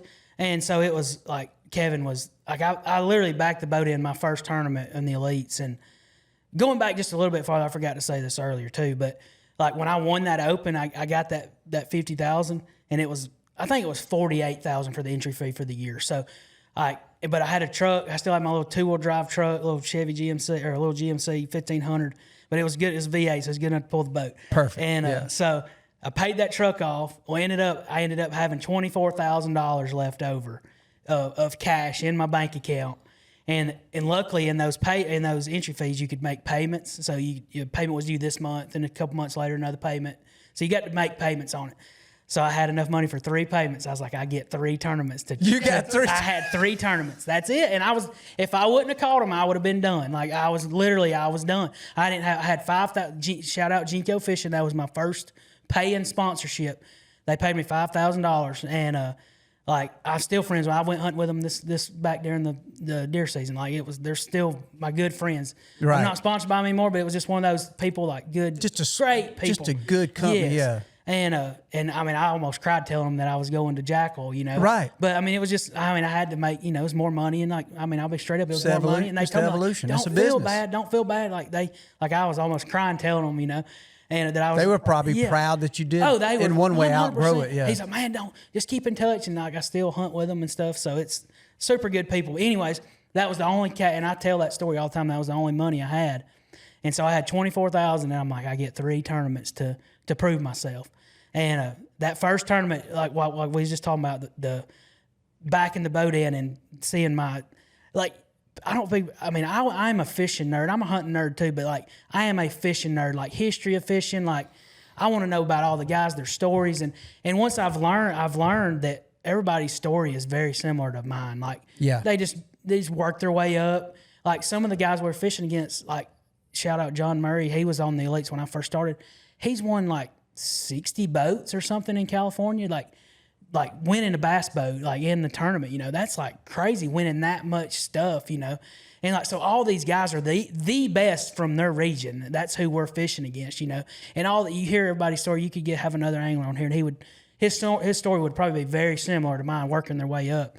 And but yeah, I backed the boat in, and I seen Kevin. I'm like, it's big boy pants now. Like it's time. Yeah. Like when I seen him and I seen Gerald, and I didn't even know Gerald at the time back then. He grew up. I grew up 30 minutes from his house, but I didn't know him. I knew he fished Smith Lake a lot. He grew up right there where I did, but I never knew him. But I knew, like, when I backed in him, Aaron Martins, Greg Hackney, like best. Like that year I started was probably, and it still is. Like if you look at the list of names that's been fishing for the last 20 years, they were in that field 2017, 2018. Like that was the who's who of bass fishing. Stacked. I mean, you could look at the whole roster, and I'm like, I was tore up nervous, you know. But I'd practiced that whole week, and it's just another God thing. Like I hadn't caught nothing all week on this lake we were at, and it was my first tournament. And this is in pre-fish. We get 3 days before the tournament. Like the tournament starts on Thursday, so you get Monday, Tuesday, Wednesday to fish around. And I fished around for Monday, Tuesday, never found a single spot where I could catch a fish. Like it was cold in the wintertime. It was up in Lake Cherokee in Tennessee, and northern Tennessee. And I had fished around and hadn't caught much of nothing. And I'm thinking, man, what have I got myself into? Like I was just like, I'm not going. I was tore up, you know. But luckily, it was my money. So I was like, it's your money. You don't worry about it. You're not in debt. Like you put this up. Right. And like, so I get the last day of practice, I'm idling over this spot, and I idle over it on my electronics, and I see a bunch of fish in this little dip in a pocket. And I turn around and I fish, and I drop my bait. And back then we was using 2D sonar, so you look under the boat back then. So now it's right under. The fish are right up under you, essentially. So now you look out in front of you with our technology, but it's right under the boat, and I drop my bait down, and catch like a 4-pounder. And I'm like, I got me a starting spot. And I seen some more fish. So when you do something like that in a pre-fish, if you like see them and you catch, you're like, okay, you run from them. That's what aggravates me. Oh Lord, did anybody see this? Exactly. You have to run. That's what I hate about my job is like when you catch a fish, you have to run from it unless you're in the tournament. And then pray all night. They're still there. Exactly. The weather stays. stays. Like they got brains. Like people compare it as a sport, and I'm like, I don't know if it's a sport. I mean, because like a baseball, 100 mile an hour, it's coming. Yeah, it's moving, but it's coming. There's a strike zone. Like it's coming right there every time. Our fish have brains. Like they can move. Like in 30 There's seconds. other they're holes gone. that feel just like that to them, and they probably got 30 out there in that lake. Like they're gone. Like they don't just stay on that spot. That's like a lot of people don't realize. Like they move. Like and now we have that forward face, and we realize how much they move. But anyways, 20,000 acre lake. They know what they want to. I don't know how big these lakes are. Yeah, and I'm like.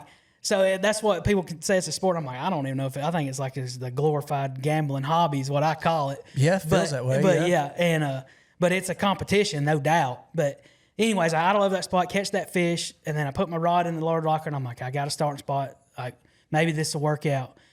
And dude, the third day of the tournament, I'm leading the whole tournament. Are you serious? My first ever tournament, and I remember calling my mom that night, and I just had won another open that before the season started. And to looking back, it really gave me a little bit of financial stability. I knew I was going to get to do it 2 years. That was literally the week before the tournament. And so I was like, well, at least I won another $50,000. I'll get to do it next year too, you know. So I'm here because I was living at home still. Like I said, I'm not ashamed if I say that. Got low rent, yeah, ready to go, baby. Like, I got 2 years out here for sure, you know. And but anyways, out of that spot, I caught that fish and I put my rods up. And I'm like, God, it was literally the last 30 minutes of practice. Like, and we had to get off the water to go to our tournament meetings and all that. And I mean, it was like I said, it's just a God thing. I don't know why I went in there. Like I just somebody led me in there. And like I said, third day of the tournament. Well, I take the lead on day 2, lead on day 3, and ended up losing to Jacob Wheeler, of course. He's the name now, but that was one of his first major wins. So Jacob won that Jacob Wheeler won it. I lost by 13 ounces, but so you got second. I got third. So third the other guy had I think a couple ounces more than me. But I had a good turn, and it got my name out there. So I didn't have any sponsors besides Jinko at this time, but I had all that live coverage and all that, and it was just like, thank you, Lord, like for doing this for me. Like, and I wouldn't even that. I get like looking back now, I would be so just sick getting beat. Like, but back then, man, I was still just lucky to be. Like, I still had that mentality of just, man, I'm lucky to be third place, you know, because I was. You'd have been probably tickled deep down, top 10, top 15. Get a check, 50th place. I was just wanting to get a check. I remember, and I got the video on YouTube, or that Bassmaster does, the second day. So that was when, 5 fish limit. So you can look at 50th place after the first day, and usually that's double that weight, and that's what's going to be 50th in the second day to get a check. Well, I'd had enough the first day. When I caught my third one on the second day, I'm like, we just won $10,000 if we get back to the boat ramp. And like that was like the third most I'd ever won, because I'd won those $50,000 tournaments. But I was like, $10,000, like that was the 50th place check. And I was like, we just won $10,000 if we get back to the boat ramp. And I was still stuck in that mind, like my motor may not crank. Like, it's always something. But now that was with a new boat back then, though. I had a new boat, and like everything was working perfect. But it was still that mentality, like, what if this boat don't crank, because I grew up with it not cranking. Like, that's what happened. Got fuses in your pocket. I know my electronics are going to go out. Fuses in the boat, spark plugs, ether, whatever. Like, that's how we grew up, Yeah. Anyways, so I got third in that tournament, and I got a lot of live coverage. I had 3 days of, I was catching them in the mornings, like just catching them good. And had a lot of live coverage. It got my name out there, and like, it was just like the good Lord's like, just go in this hole. You're going to catch them, get all this live coverage, your name. And then I got sponsors because of that. And my actual Jackal sponsor, he was one of my co-anglers in one of those lower level tournaments. And so they put co-anglers in all of our boats. They fish against people in the back of the boats on the other teams, So, and it's just keep nobody from cheating and all that stuff pretty much. It's kind of like there's no monkey business going on with anybody as long as they got somebody in the boat with them, that they don't know. Mm-hmm. So he was my co-angler. The main guy, Jackal in America, was my co-angler in one of those tournaments, and we smashed him in one of those opens. And he's like, man, just keep me in mind if you make it and all this, because I was talking about wanting to qualify for the elites and all that. And so that built that relationship. Like, why did I get put with him? You know, it was just It was like a everything godsend just too, lined yeah. up, and that's why I just kept saying, I'm like, just don't let me go any farther if it ain't gonna work out, you know. And I still think like that some, but yeah, that's just that first tournament back in the boat in against Kevin Van Dam and doing good though. It changed my mindset of like, okay, you can do it. Just put your time in. You know, stuff's going to happen, you know. Now, obviously, I haven't dominated. I'm not Jacob Wheeler. I don't look at it like that. Like Kevin Van Dam, I'm not that level of dominating. But I've caught enough to be consistent, you know, major league fishing, you know, top 10 in the points and that and all Which that. is highly competitive. Oh, yeah. And, like, the guys, like, I look at anytime I look at the results of our tournament, I look at the results and, like, good Lord, I beat this guy. Like, you know, I still think that I'm not that good to beat those guys, you know. It's just crazy. But the thing about it is talking to them and getting to know them, they have the same mindset. Like, I can't believe I'm, you know, even not like Kevin and them. Now, Kevin would never say that. He thinks he's the best and he is the best. Like, right. He knows, like, that's his confidence. It's not a cocky thing. It's confidence. It's a confidence. Yeah, it's absolutely. confidence. He's it's the not, line. Yeah, he's not cocky at all. It's just, this is my deal. I'm going to crank. I'm going to win. Like, you know. But yeah, that's like back in the boat, like you was asking earlier, back in the boat in and seeing Kevin and Aaron and Gerald and Greg Hackney and Faircloth and all them, and I was like, goodness, great. Like, what is that like? Like, is it hard not to call Dad and rather than say, Dad, I got third place, I just beat Van Dam, I just beat Hackney. Like, what place? It don't matter what place. I'm ahead of them. Exactly. Was that a feeling? That's funny. You know, short story. My grandma. That was my second tournament, I think, second or third tournament on the elites. I come home, went to my grandma's house, and I was talking to her, and she's like, well, how'd you do? And so in those tournaments, there's 100 guys in the elites. Top 50 gets a check, which is good. You get top 50 and against those guys, you did good. And I ended up like in the 30s or something in that tournament I'd been to, and I told her, I was like, I got 35th. She's like, well, just keep at it. Maybe you'll get them next time. It's like she didn't realize like 30th was good, and that's the kind of how we grew up winning. Like she knew we win all that local stuff, like first, second, or third. You know, that's what we was trying to get. So she heard 30th, she thought it wasn't any good. I'm like, I was tickled pink walking home with 30th or driving home with 30th. You know, but yeah, like that's what I called my mom after that tournament at Cherokee. You know, calling back home, and I was like, I'm making it look easier than it is. It's not this easy. Like because I'd won like those 3 tournaments in a row, like you was reading earlier, and that's why I told her, I'm like, I don't think it's gonna be like this forever. Like but I'm gonna ride this train as long as I can. You know, getting the top, winning, and you know, top 3 and all this. So, but yeah, it's just like she knew us like.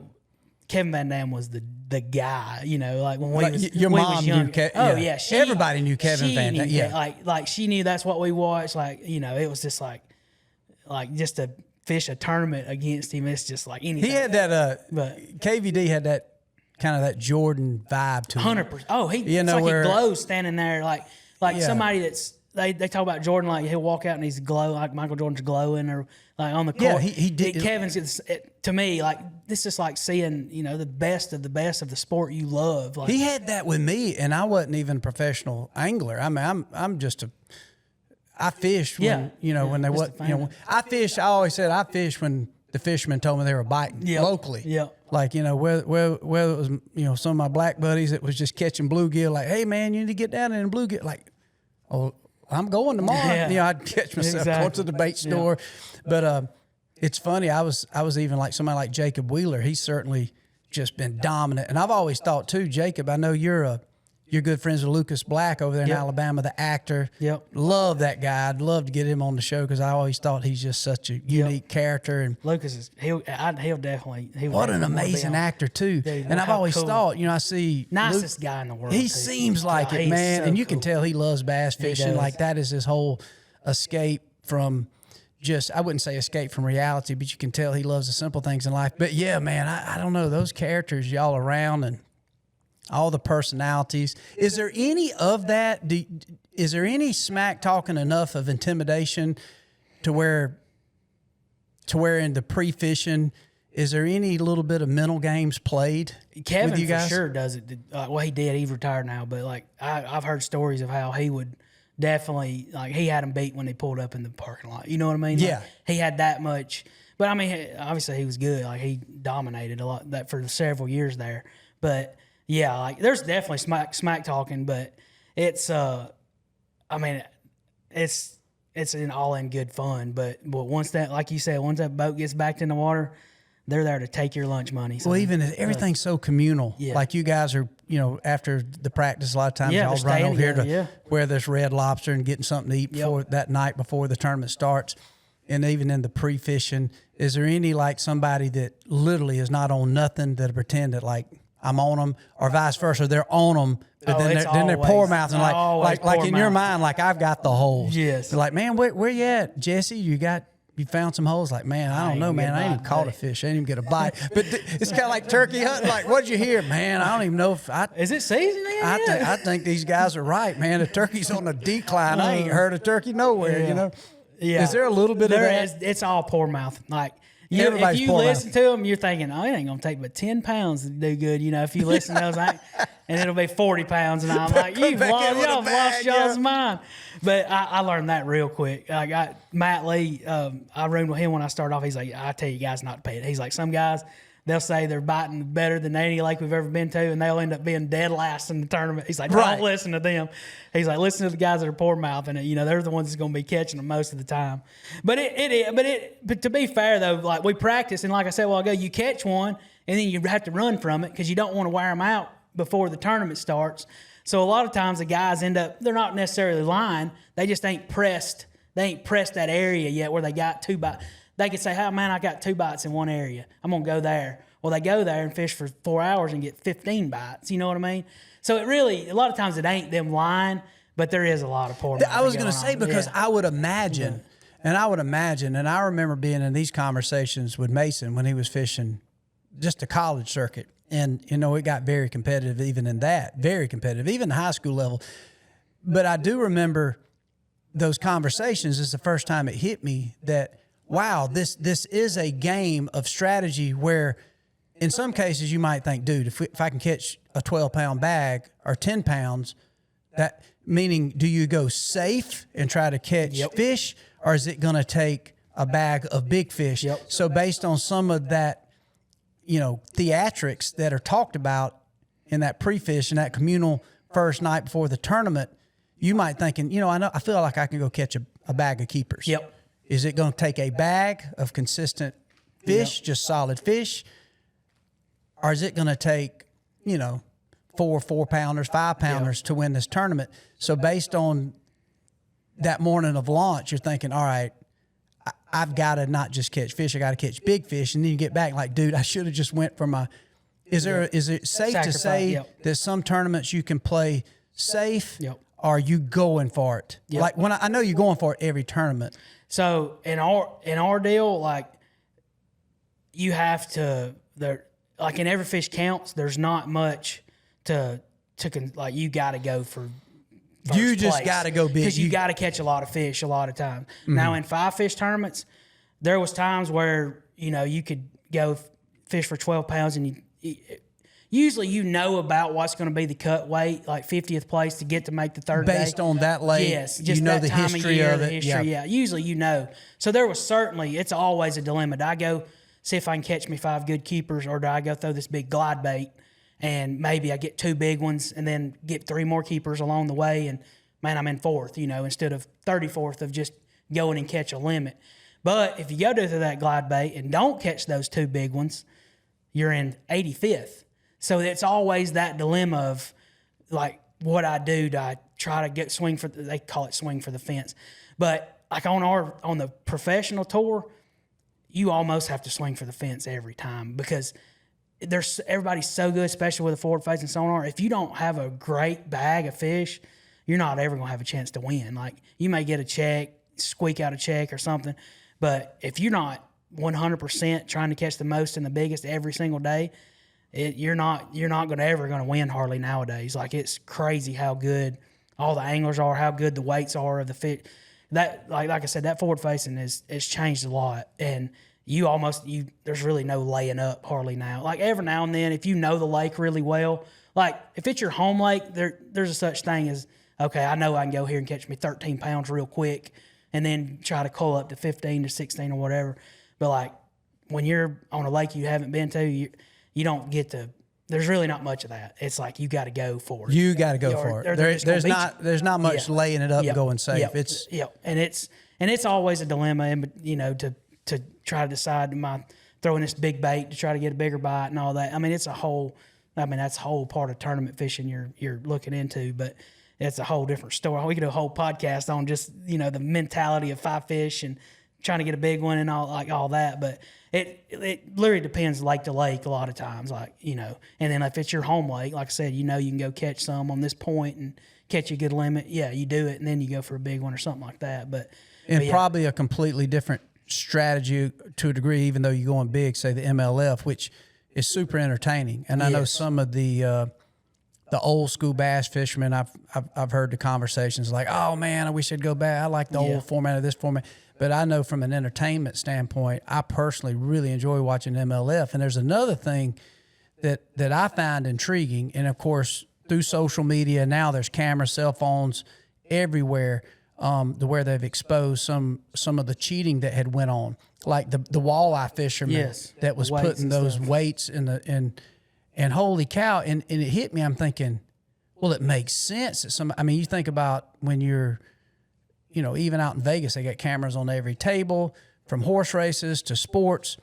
I mean, historically, where there's money on the line, there's going to be a crook. Shadiness. And so I would imagine the integrity gets down to the angler of just being straight up. But when you start talking $50,000, $100,000 on the line, these brand new boats that you obviously can have the free right to sell this boat, when you start looking at all that, it's amazing there isn't more cheating. Do you feel like in those early tournaments, did you ever, especially some of the local stuff, like in your mind, you wouldn't say nothing, but then it's almost like you're whining if you accuse somebody of cheating. Do you ever remember situations where like something ain't right? Maybe typically it takes 15, 16 pounds to win, and then somebody pulls in there with a 30-pound sack, and you're like, I've seen a couple things where it's been a little iffy, but nothing crazy. But I know that it's went on. Like they've caught guys. Several years ago, they got a guy fish like it was the FOW back then, the FOW tour back then. But they caught a guy that was supposedly he was putting them in a basket on a dock and throwing his bait into that basket, and the fish were starved to death, so they had to eat whatever went in that basket, and was pulling them out. Like supposedly that's how he done it. Like because he would bring in, it would be a tournament where 8 pounds would be a good bag of 5 fish, and he would have an 8-pounder. And along with some others, he would have it got plumb silly. Holy yes, and so I reckon they put a sting on it, and they hid it. Like I wish more of it would come to light, because the only bad thing about the fishing industry, a lot of times they hide stuff that needs to be brought to light to set an example. You know what I mean? So for something like that guy just went away, you never heard from him again. Like that guy that happened that did that, and it's like. They should have said what happened, said the punishment. If he had to pay money back, he'd won a couple $100,000 in 2 years doing this. Like it was. I mean, think about it. What a racket. Completely wrong. But you think about it in all facets of life. There's cheating. There's Ponzi 100%. Schemes. But what better way if you can figure out a way to hack the system? I feel like it'd be way harder in the MLF because obviously they're all televised. You got people in the boat, got cameramen in the boat. So it ain't like, hey, turn the camera off. I got to put a couple weights in here. Or I'd even heard, is that a theory? Do they find out to be true? I heard one guy had him in a basket, had literally like a buddy scuba diver that he would throw it and put the fish. I'd heard that. That was part of that. That was part of that same story. Like they didn't know if that was going down too.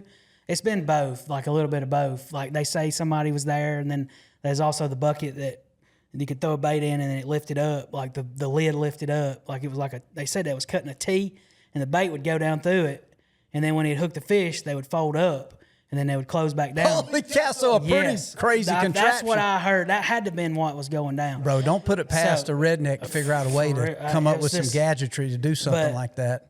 Man, and I was like, man, if I had to do that for like growing up, man, I seen something go down one time. I was like, man, if I have to do that for $200, I'm not doing it anymore. You know what I mean? Like I just didn't. I don't know. The way I seen that, I was like, I don't know.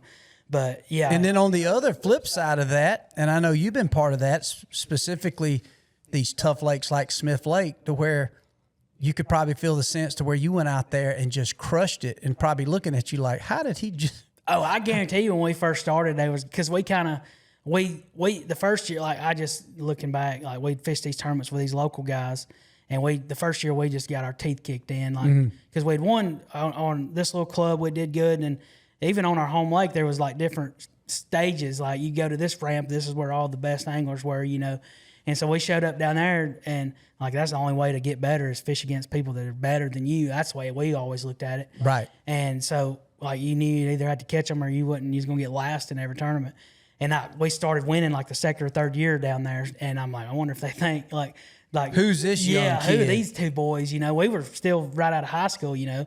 Yeah. And they just didn't realize how much time we was putting into it and how much studying and, you know, watching fishing and all that. Like we were complete nerds, like fishing nerds, you know, to learn as quick as we did. But yeah, it was like, I'm sure you see that like, well, why is this guy all of a sudden winning?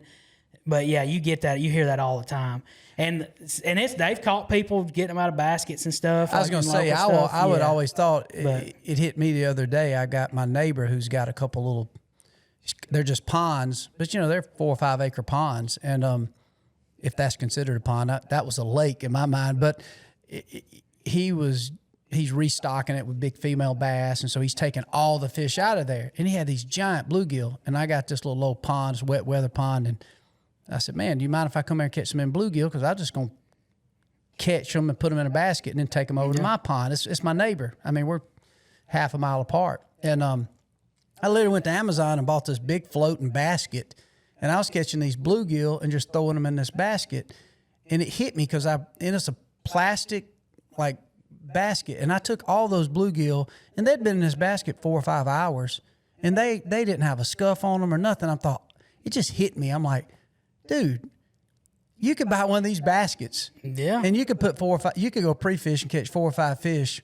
I know the bass community is cringing me even talking about this, but again, it happened. I mean, I was like, man, there's no way if you had a 5-pounder and a 7-pounder in that basket, fish, and just cruise up to a slough and just grab the basket. I know. You could cull 2 big fish out that quick just based on a good pre-fish. I know. And you're right. I do think sometimes some of that is not talked about. And I'm not a huge fan of a lot of things that go around on social media, but even the walleye, you know, that made all the headlines. National news. And I can't believe, man, dude, I thought that was an intriguing video. Man, that dude, it was like complete busted. It was like a episode of Cheaters, you know, when the wife finds out or the husband finds out the wife is doing something and cold busted. I mean, this dude was sitting there, and you could tell he wasn't even thinking about the legal repercussions. He was hoping somebody didn't come upside his head. And, man, they was some guys yelling and screaming and calling him every name that sailors didn't even use in cuss words.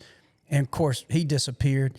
And oddly enough, I read a little bit of the backstory in that particular tournament that particular angler used in that walleye tournament said he had got so used to cheating that his bag of fish naturally, like if you took the weights out, he still would have been in the top 5 in what he probably really caught. Yeah. But he cheated to the point to where it was so exaggerated that they's like, wait a minute. Like if he would have just left it regular, so probably a decent fisherman. But just obviously when you got $50,000 on the line, I mean, there's people in New York City getting killed over a pair of Air Jordans to go sell on eBay.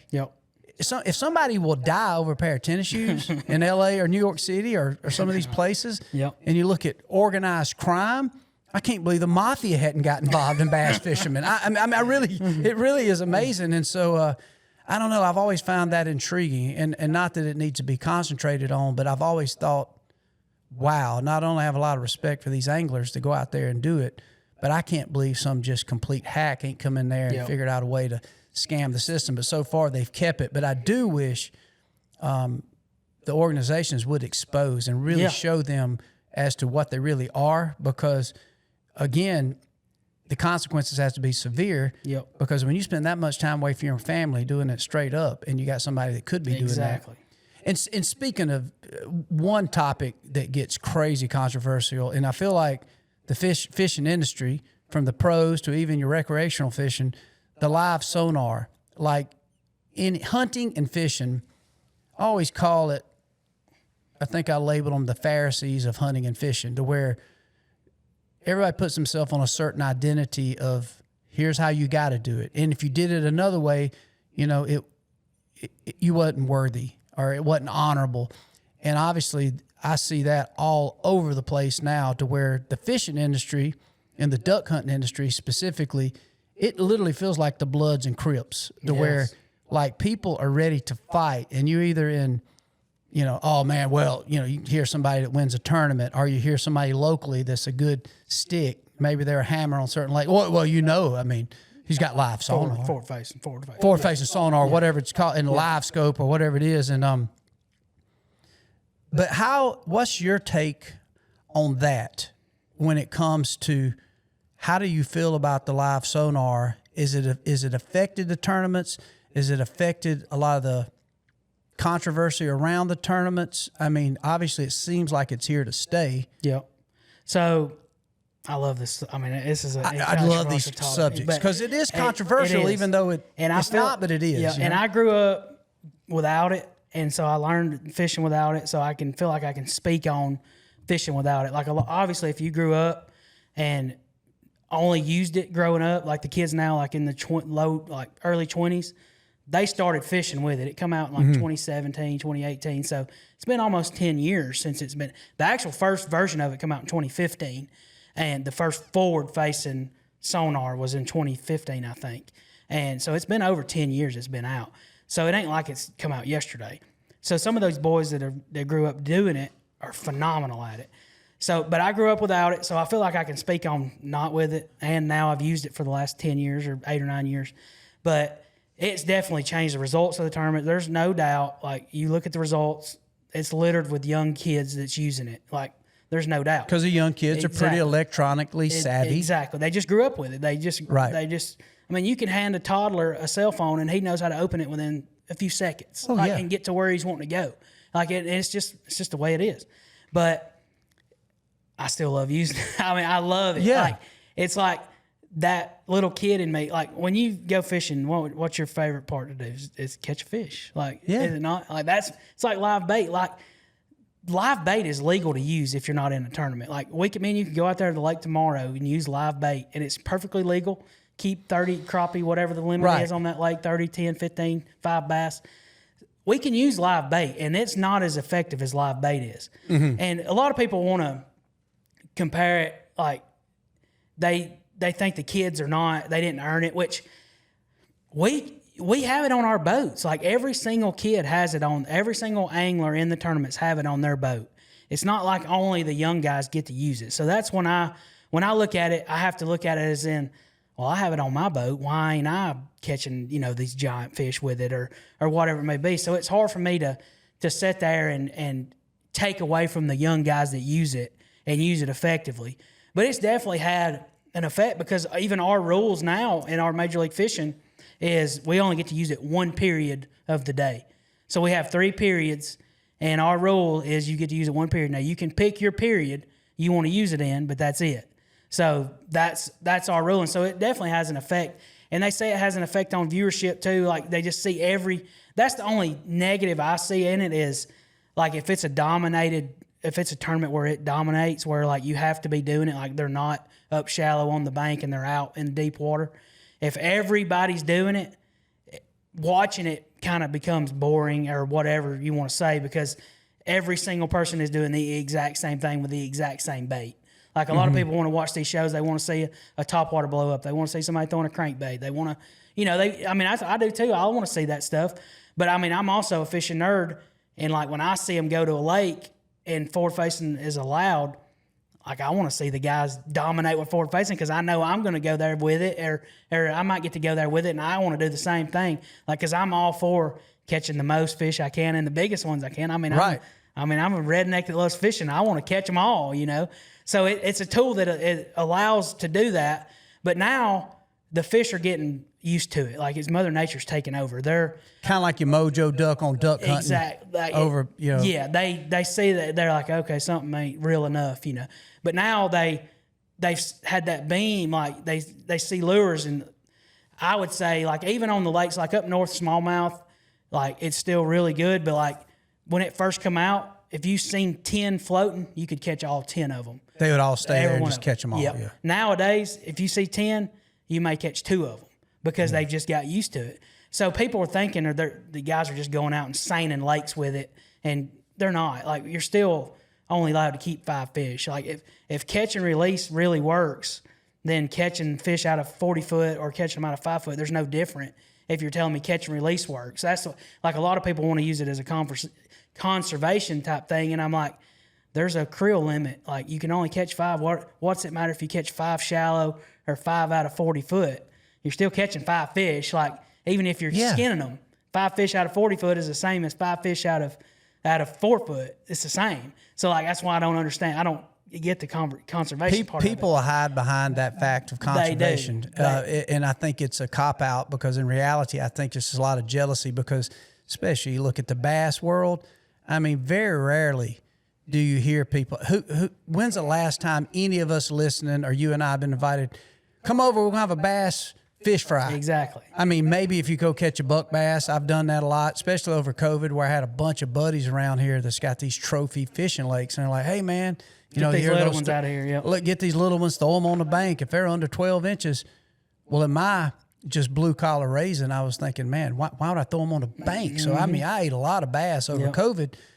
Flay them out. It's a good-eating fish. We forget that bass are a good-eating fish. 100%. And so 90% of the bass that are caught, I would say, I don't have an analytic to go by, but I would say 90% of every bass caught in any lake, public or private, is thrown back. Yes, 100%. I mean, and so it kind of does eliminate the conservation side of it out, that people say, well, this wrecking fishing. No, it's not. I think if anything, you're seeing some records set, because you probably could target, say, wait a minute, there's a for sure 8-pounder in the school here. Fish, 100%. And you can target fish. And my first experience ever fishing with it, and man, I can't even remember the pro's name, the hammer down in Florida. Terry Scroggins. Scroggins, dude. I was turkey hunting. Yeah. And we were turkey hunting in South Florida, and he was there. And I was there with Troy Link. We were all down there shooting a turkey show. And for Troy's guest, he had Scroggins down there. So in the middle of the day, after we got through turkey hunting, Scroggins was there taking anybody bass fishing, crappie fishing, bluegill fishing.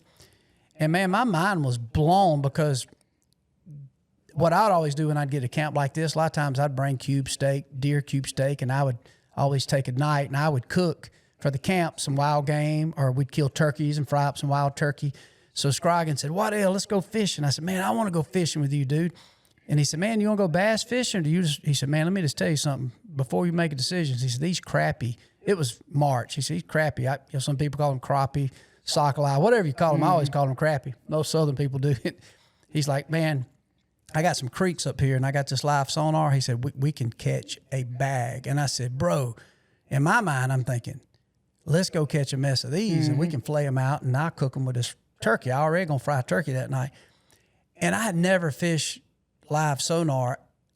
My mind, when I say was blown, it was like 4-wheel drive to get up in these creeks. I couldn't believe. I said, I know, Scroggins, you get a free boat every year, because I wouldn't have took my John boat up in there. And we literally was just felt like a foot of water, and had that big old whoa, blowing up mud and chunks of sand, getting back in there. When we got back in there, he turned that thing on, and we'd come across, be 3-4 foot of water, and be a little old hole, and you could just see I could just see them swimming. Yeah. Well, 2 things hit me. One is, I realized how poor of a caster I was to flip it into those sticks. I mean, that'd be from here to across the room. I mean, literally an 8-foot cast. And, bro, I was so tangled. I felt like a 4-year-old up there when Dad was trying to keep you untangled. I can't tell you how many fish. And finally, I said, Hammer, catch them, because I want a fish fry, bro. And I'm sitting there, and I'm hung up in the lure. I'm just hung up in the branch. Can't get my lure out, because I'm going to screw it all up. And it is a craft to understanding, okay, this fish is that far. And I can't say, because that was the first time, it helped me other than I could see the fish, because I couldn't get him. I mean, Terry would be sitting there, and we'd just be talking about life, and he's like, whoa, he'd catch him. And I'd throw the same time. He's like, nope, you're a foot over to the right of him. Yeah. I'm like, what? He's like, look at the arrow. And it blew my mind. One is, I realized you do have to get used to understanding how to use it. And number 2, how effective that was. In this case, of course, those crappie, none of them got, released other than the small ones. But we come back with a mess of crappie. We got our limit. And all I kept thinking, I went to bed that night in turkey camp thinking, bro, I want me one of these live scopes, because I'm thinking I'm completely going in my mind. I'm Bill Joe Ellison. Like, man, I can go just catch crappie and bluegill. I can't imagine how fun it'd be to find bluegill beds and things like that. And so, I don't know. I feel like things just keep evolving, and the same can be applied to cell cameras. I remember when cell cameras come out, especially where, they send them to your phone. I remember my instinct was like, man, this seems a little unfair. But then I'm thinking, how cool. I remember sitting, like literally with my wife on a cold day and like sitting there, and all of a sudden, like, who's texting you? I mean, the early years, my wife knew I had a mistress on the side. I'm like, are you always? No, this is, this is deer pictures. And I'm like, oh my God, and it'd be your target buck sitting there on a food plot or sitting there munching on some Big and J. And I'm like, quickly my desire thought, I like this, you know, and then to kind of figure out a strategy. And of course, now a lot of people saying cell cameras are ruining deer hunting, or you hear live scope ruining fishing. But on the flip side of that, you hear too, is starting to prove how many big bass are in these lakes. Some lakes that people didn't think they was fished like that live. You're starting to realize that there's bigger bucks. I mean, I'm literally now still looking at these trail cameras trying to find poults. I got them set up everywhere looking for hens. Like, I get a good idea of, are we having a good brood?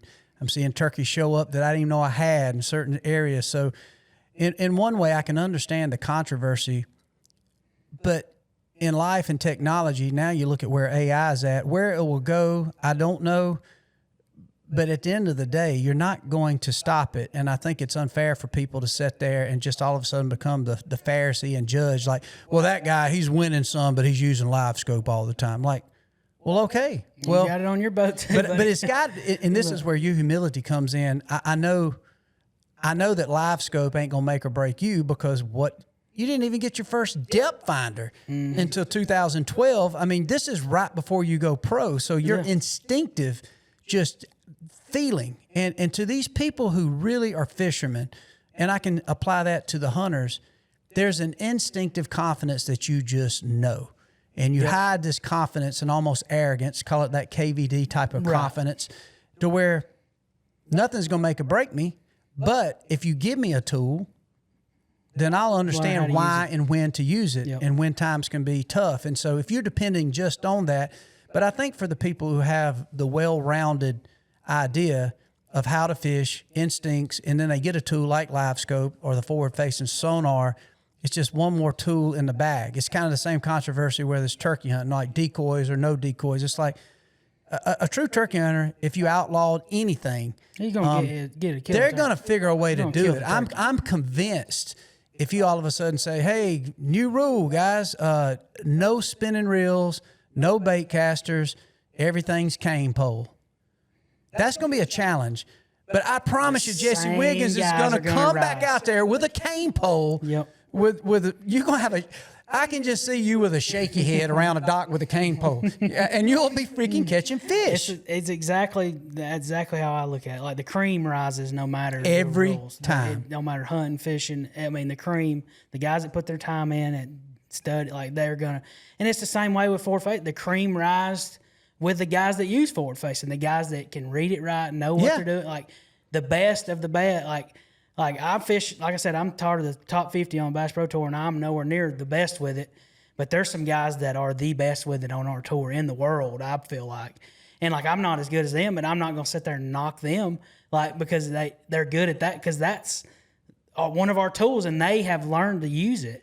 But the main thing, like, the only thing that the negative to it is if people's not watching it, then our sponsors, they're not happy if we're not selling baits or whatever it may be in the fishing industry side of sponsors. Right. Because you want them to be able to sell more than one minnow or one forward-facing bait. They use the whole tournament. So the fishing industry, the companies inside of it, they need disparity. They need it to be different. You need shallow fishing. You need beating the banks. So that's why the leagues have changed. So, like I started, our league is 1 period per day, and then Bassmasters changed it to half of their tournaments or is none of it, and then half of it is full time. So half their tournaments, they get to use it the whole tournament, and then half their schedule is none on their boat. So it brings it back to where multiple stuff. But you know what's kind of crazy is you look at the standings, and it's a lot of the same guys, even without it, that are still doing good. Doing good. And them taking it away, they're going to build monsters, better anglers, because those boys are dedicated to fishing. Like, even you take away forward facing, they're still going to be dedicated to fishing because they love it, not just because of the forward facing sonar. So like I see it as like these old men, or I say old men. Well, the older generation. It is a lot of old timers. They're not used to it, and it's new, and so but taking it away from some of those guys, it's going to make them so much better. Those regular anglers or those younger kids, like, you're not going to, like, they're going to be so, because they put so much time in it. Like, they have free time to go fish a lake, a month before the tournament starts. They'll go out there for a week and practice, learn the lake, learn where this laydown is, this tree, this point. Like, they just dedicate their whole lives to it now. And like, they're just building more and more monsters with it. Yeah, I agree. By taking it away. And so but it's, if people are still watching, like, with it, like I said, I love doing it. Like, I love using it. But like I said, I'm not the best with it. But I'm not going to tell another guy that he's not as good a fisherman as me just because he likes using it. Like, that ain't how I see it. And like, as far as the recreational side, like, you seen it for the first time and you said you want to go buy it. That's what Lawrence wants. That you see it. You say you see it on my boat and you're like, dang, this is cool. I'd like to have this on my boat. That's what Lawrence. It's good for Lawrence. It makes the active target that they're selling more because they. I'll give you an example. My dad, he's old school. He's like, I don't know about that. Looking at him before you cast at him, you know what I mean? And I took him with me a few times, and he threw it. Was Pops loving it? Hey, son, next week he come in like, when you gonna get me one of them forward Hey, facing units? how much? What's your discount? Exactly. You get a discount? Exactly what he said. Can we get one half He's like, off? you get me one of the, and before he got out there, he didn't know it. And that's what it is with a lot of guys. Like, they see it and they're like, dang, this is fun. Like, it's just different. It's kind of like with like turkey decoys. Man, we know you can go out there and call a turkey. We know that. Like, the normal, and then you'll see comment, reaping, like, it's something different. Like, it's part of the hunting that's different. Like, yeah. Like, I seen the reaping work one day this year, and I'm like, that is the most fun turkey hunt. I didn't even shoot the turkey, and it was some of the most fun It's I'd intense. ever seen. I agree. And I was like, okay, I can see why this is addicting to do this. Like, I mean, I love calling them over a knoll too, but don't get me wrong. But like, seeing them act like a turkey, running like a turkey, like a leopard coming after the impala. Yeah, I mean, it's just like, I was like, good Lord, now I see why Waddell does that now. Like, it's addicting, and I loved every second of it. So I was like, I mean, it was just like, I mean, it was just like seeing forward facing sonar for the first. Like, it was like, oh my gosh. But like you said, people want to hide behind conservation. There's a limit. You don't get to go out there and kill 5,000 turkeys, or you don't get, like, you kill one or two, and like, you would still kill in Georgia, you would still kill your two in Georgia if you wanted to kill them without a decoy. Absolutely. But what's it matter if you want to go do it with a decoy? What matter? Like, I say the same thing with forward facing. What if this guy, he worked all week, worked Monday through, like my dad did growing up. He worked Monday through Saturday, and Sunday he get to go fishing with his boys, and like, they're not biting on the bank, maybe only catch one or two all day.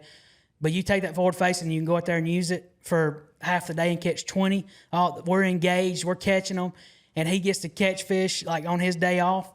And you're telling me you're going to tell him he don't get to use it? Like, or the same way with a decoy, he don't get to hunt. He gets to hunt one day, 4 days of the season. He gets to hunt on the weekend. And you're telling me you're going to tell him what he can do, or like your idea of it, like, not against the rules. He's not breaking the law. It's the same way with fishing. Like, he's keeping it, not catching over the limit, keeping what he can, or catching what he can.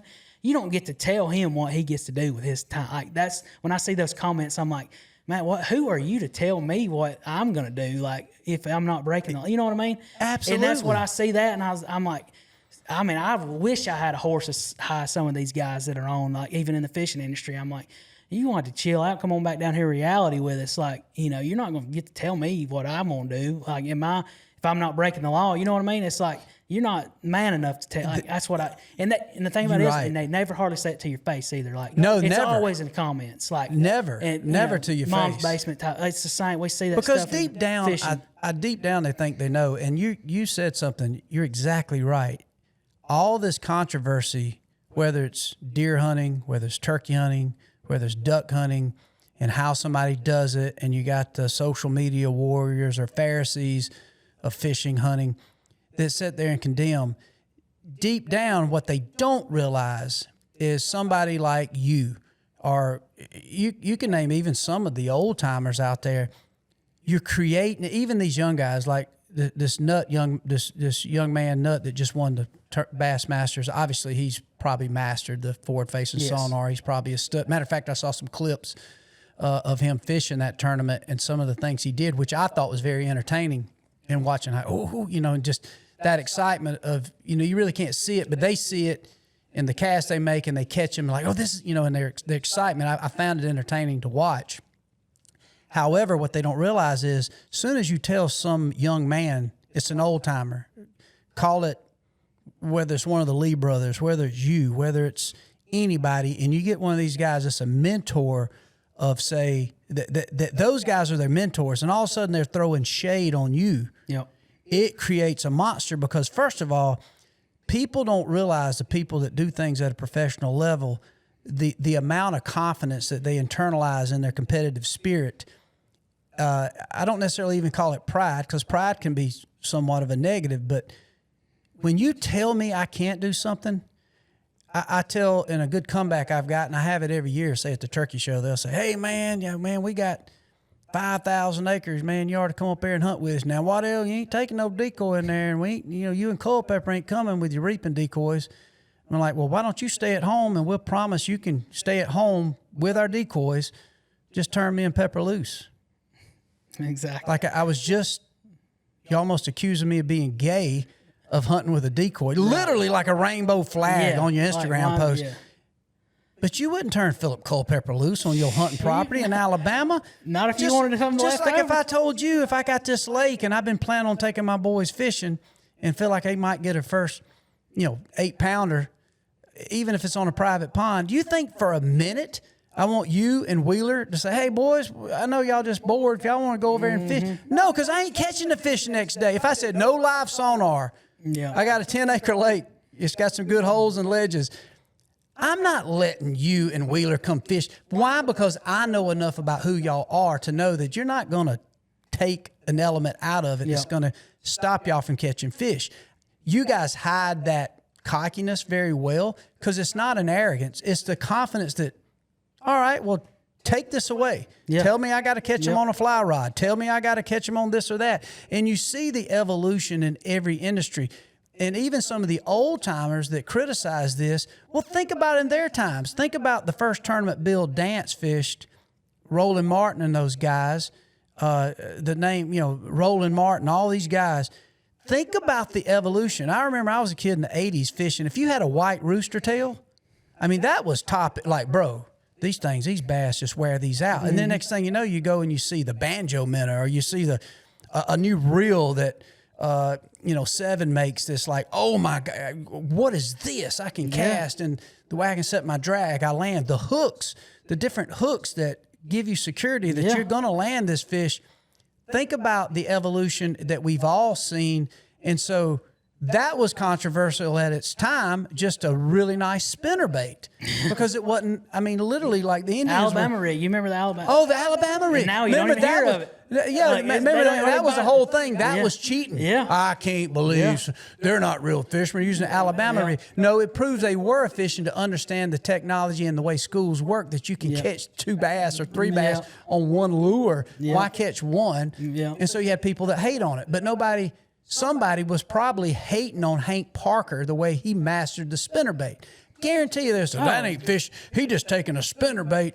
Now, I tell you what fishing is to do it this way. I ain't seen him catch it on top water. I'm completely pulling out of my butt. No, exactly. People want to put their idea or their way is, they want to put it on to you. And that I can't ever get behind, like, somebody like, you got to do it my way. Like, this ain't how I grew up doing it. You're not going to do it like this. It's the same way hunting and fishing. It's the exact same. Like, and deep down, I guarantee they got it on their boat most of the time, forward facing. They got it on their boat. They just. I was going to say they through it at 5 or 6 of them they didn't buy, or they couldn't even read it good enough to see one. They're like, oh yeah, this ain't fishing. This ain't fishing. Like, but I guarantee you, if they mastered it, they would change their tune on it real quick. But it is controversial in fishing, but it's a lot of you just hear the squeaky wheel a lot mostly. I think 90% of controversy within hunting and fishing is controversy based on jealousy and envy. And it's because some people don't like change. Overall, I would say now that I'm a little older, I'm definitely locked in certain ideas and ways, whether it's the amount of time you spend on a cell phone. Like I can't stand Snapchat. That's a prime example. Like we made it a rule, our producers and stuff, like if you're a freelance camera guy and you're hunting around people, I don't like Snapchat. I don't like people taking pictures. And then why do you feel like you got to put every hamburger you make and just every little image out of a window and a rearview mirror of a truck and maybe you shooting a piece? Like, that's stupid to me. But I'm also getting to be an older man. I'm a middle-aged guy. So I'm like, I'm not going to stop Snapchat. Doesn't mean I'm going to join it, but I'm not going to sit there and work to eliminate it. Now, I can control it and eliminate it. Yeah, if we're hunting with celebrities and stuff and, and then everybody's Snapchatting and sending pictures that don't really need to be, keep it confined to the camp and let's just have our time. Everything don't have to be documented, every little piece of it. But at the same time, you're not going to stop evolution. And these same people in hunting, you're not going to stop it. Whether you choose, people are so hypocritical in the fact that they don't realize, even whether it's your fishermen or your turkey hunters, they might not say, well, I'm fisherman, I'm not going to use live sonar. But they have no problem having a $60,000 bass cat out there with other things and power poles and a 250, 300 horse freaking engine on it that it goes 70 miles an hour across a waterway to get to the next fishing spot. So you can't pick and choose what technology you use and then condemn the people that do it. I mean, what's next? You're going to be in a 15 power outboard tiller handle? Exactly. Is that what would that make you feel better? Right. But then that's what they want you to use, but then they're going to use everything else. But that gives them the edge to possibly beat somebody. And I just think a lot of it is just completely controversy out of envy and jealousy, and social media magnifies that. And it also proves part of social media is it proves their ignorance. Is to say that, well, this guy couldn't even catch a fish if it wasn't for live sonar. I was like, bro, watch out. You're creating a monster. And you see a lot of the criticism on the young. It's funny, like a lot of the young kids, and to me it seems like a lot of it does come from some of the spoiled, kind of rich. Maybe it is they got all the financial means and they're trying to find the edge, but they want a way of condemning something because they got time to do all of it. So they hate the weekend warriors that might have live scope. They fishing all week. And they're mad that they can show up on a Saturday and maybe they don't have the experience, maybe they don't have the financial means, but this guy is still hanging sheetrock, saves all his money and buys all this equipment. He's just out there catching crappie, catching a couple big bass or having fun. But then you also see the old timers that are criticizing the younger generation say, well, these boys, they ain't real fishermen. I'm like, be careful. Exactly. Because you're really saying that they can't beat me the way I used to fish, but you might be surprised that a lot of those young kids can. Yep. And I feel like the college and high school ranks, and you're one of those younger fishermen that probably saw the back end of that becoming real popular. A lot of those kids getting out of college, and they're jumping out there and dominating because they are well-rounded. They've had the experience. They also have proved to themselves that they're built for it. Like when they're in school here in Alabama or somewhere in Tennessee or Kentucky, and they're driving all across the country, they're young 17, 18-year-old kids is pulling a boat. Yeah, mom and dad might support them, but they're still having to change the tire on the truck. They're still tired. They're still having to get ramen noodles and stay in Motel 6. And so they're fishing and they're competitive, but they are a younger mindset, just like my 9-year-old can take my cell phone and show me tricks on that thing. Well, Dad, you're doing this wrong. Or they're sitting there playing Minecraft all day. Well, then you give them a live scope that feels like they're Minecrafting. They're going to be pretty dominant. Versus my 73-year-old dad is out there, and he's still with the white rooster tail catching fish when they're spawning. And so it's just the evolution. Everything's changed from a guitar to the days of Chet Atkins to Stevie Ray Vaughan and, to Eddie Van Halen. I remember when you look at music and something as simple as blues music, Muddy Waters, I still like blues music, but Muddy Waters, people don't realize how much ridicule he got. He was the first black blues artist that actually plugged in, or at least commercially plugged in with a Gibson Les Paul with humbuckers in it and started playing blues music electronically. Before that, the Robert Johnsons, a lot of your Howlin' Wolves and stuff, most of it was very acoustical And you sat down on the front porch and played a 6-string guitar tuned in some open G or open E, and you sat there and jammed. Well, Muddy Waters plugged it in, and Muddy Waters obviously influenced Elvis Presley. He influenced the Rolling Stones, and he took it to the next level, but he got a lot of criticism because that ain't blues music. He was singing about the same heartache, but if you go listen to that, and hopefully some people have even go listen to some of that music, I mean, it's the evolution of everything. It doesn't mean that you have to do it, but you can't stop somebody else from doing it, because everybody has different thoughts of where they want to do and where they want to go and what they want to do as a hobby. Most people work their butt off for a recreation. You guys are doing it at a level to where I feel like part of your job is to teach us what it's like to fish with live scope, what it is to fish instinctively. When's the best time to, how do you, somebody like you, which I definitely want to talk a little bit about that before we close it out, but on some of the things that you like when you get to a lake and you feel like, oh man, the shaky head's about to come out, baby, because I'm about to put a clinic on here. But at the end of the day, I feel like part of the responsibility of people like us who get a chance to do it a lot, that have sacrificed a lot to get here, and now we got the blessings of doing that. And I will say we're very blessed. You're blessed. I'm blessed in this hunting community. But I'm always looking for something. I'm always having these, every year, whether it's turkey or deer or even elk hunting, I'll have these aha moments to where something to hit me. And it's not revolutionary. It's a certain angle. It's a certain visual that like, wait a minute, that elk just saw me. I have I had a brown jacket on today, and I know that bull saw that and thought I was a cow or a bull. Or I remember the first time that I ever, years ago, pulled out a fan, and I got aggressive on making a move on a turkey. And before that, you wasn't called stupid for using a decoy. It just wouldn't work. Right. Like there's no way. That's the way we grew. Like it didn't work. Yeah. Exactly. Yeah. There's no way you can. You ain't gonna catch no bass. Especially moving with a decoy, like that would just. When y'all first started, like it just blew my mind that you could move with it. Like, but same way with exactly. Wasn't it Aaron Martin? Something hit me even watching that King of Smith Lakes where Lucas come and fish with you, and y'all were talking about that, and y'all were talking about. He said, man, I'd love to see you on Shasta out in California. There was something I took away that was amazing. He said, I thought he said Martin won a tournament on there one time. He said he was catching those fish 40 or 50 foot. Hundreds. Now think about that. Now think about something like that. That wouldn't happen because I don't know that there was a lure other than maybe a Texas Ridge. You could float down. That's what a drop shot. That's what they call it. Drop shot. But in the days of when the spinnerbait was dominant, those fish might not have been caught. I don't know. No, they I don't know that my pawpaw with a bucket of shiners and a John boat would have thought, let me just put a cork, let me just throw a minnow down here on the bottom of this 100-foot ledge and catch an 8-pound bass. So the evolution of what we learn, so we're discovering new techniques.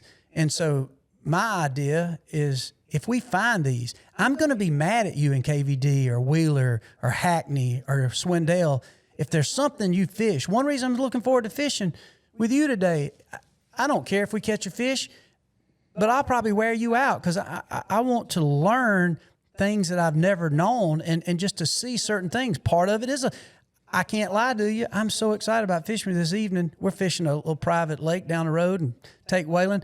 I can't wait to see, like, man, I've never seen a live scope. I mean, I know there's nice fish in this lake, but I'm like, I want to see that. What do they look like? What does the cast? How deep are they? How fast do we got to crank to get it to their head? Now, all this stuff to a professional bass fisherman or even a guy that does a lot for recreation, they're like, well, that's all novice stuff. But I realize even some of the simple things I see turkey hunting, your average everyday guy that loves it, that's pretty proficient, there's things I can see that's like, it's almost the fabled stories of every once in a while. I always talk about hunting with Eddie Salter or Dick Kirby, the little things they would say like, hey boy, see what that is? This turkey's, they're heading down this road. I can tell where they're scratching. Or look at this turkey track. That's a Jake. That's a gobbler. Yeah. And it's Eddie. And you're thinking, this guy is done lost his mind. But I love hunting and fishing with people that can say things that almost seem crazy. Yeah. There was a a lady I know that used to fish over there in my Aunt Darcy's pond, and she fished with a cane pole. And I remember she would sit there and fish with a cane pole with shiners, and she'd catch all these big bass, and I'd be over there with, little old broke backs and stuff, and be catching a couple of buck bass, and she'd go over there. It was a black lady lived down the road, and she would ask my Aunt Darcy if she could fish, and she'd go over there with minnows, but she would always catch 4 or 5 pound fish on the bank. But I'd ask, like, well, what are you doing? She's like, I knew we were going to be fishing today because the way I saw the cows a certain way, the wind was a certain way, and take a stick and hit in the water, and you got to wake the fish up. I mean, some of the stuff, I remember even then, like, what is this woman doing? Then I'd sit back and watch in a chair on the bank. We'd be out there in a boat, and she would sit in 2 or 3 spots and work around that lake and catch bass. Yep. I mean, was she the first Van Dam? I don't know. But my point is, she wasn't fishing for recreation. She didn't have live scope. And indeed, back then, Aunt Doris, nobody was managing ponds in 83. No. I was 10 years old. She was taking 5 and 6 pound bass and had them on a metal stringer. Yep. Everyone got catch and release back into Lake Crisco. In the grease, yeah. In the grease. Yeah. I'm mesmerized by that. Yep. There's a lot to be learned by this lady. There's a lot to be learned if you have a high-level conversation with you or KVD or Swindell. And so, well, it's the same. Like you just mentioned a while ago, elk hunting. You said you noticed that you might have had a different colored jacket on and an elk. You thought he seen you. The guys commenting on stuff in Mom's basement, they never get to experience. Like they've never experienced. Like they don't know that goes into it. Like.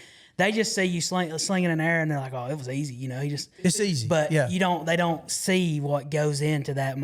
And then it's social. I mean, that's just part of social media. It is like I've come to accept it, but if people, you got to go out and live it a little bit. Then your perception is reality. If you've never done it, you don't know what it takes. Just like forward facing. If you've never used it, you've never seen 1,000 fish a day swim away from your bait, come up, look at it, and not bite it. Like nowadays, that's. You have 10 to 1 they don't bite it when they see your bait. Like they just swim up to it and go another direction. So like unless you've lived that, you don't know it. Like you think like on our TV shows, they showing highlights or like they're showing the fish catches. They don't show where it didn't work. The 100 different baits we've tried in practice, like they don't know all that went into it. And it's the same way with hunting. Like you've tried this might be your 4th spot or whatever, turkey hunting, whatever.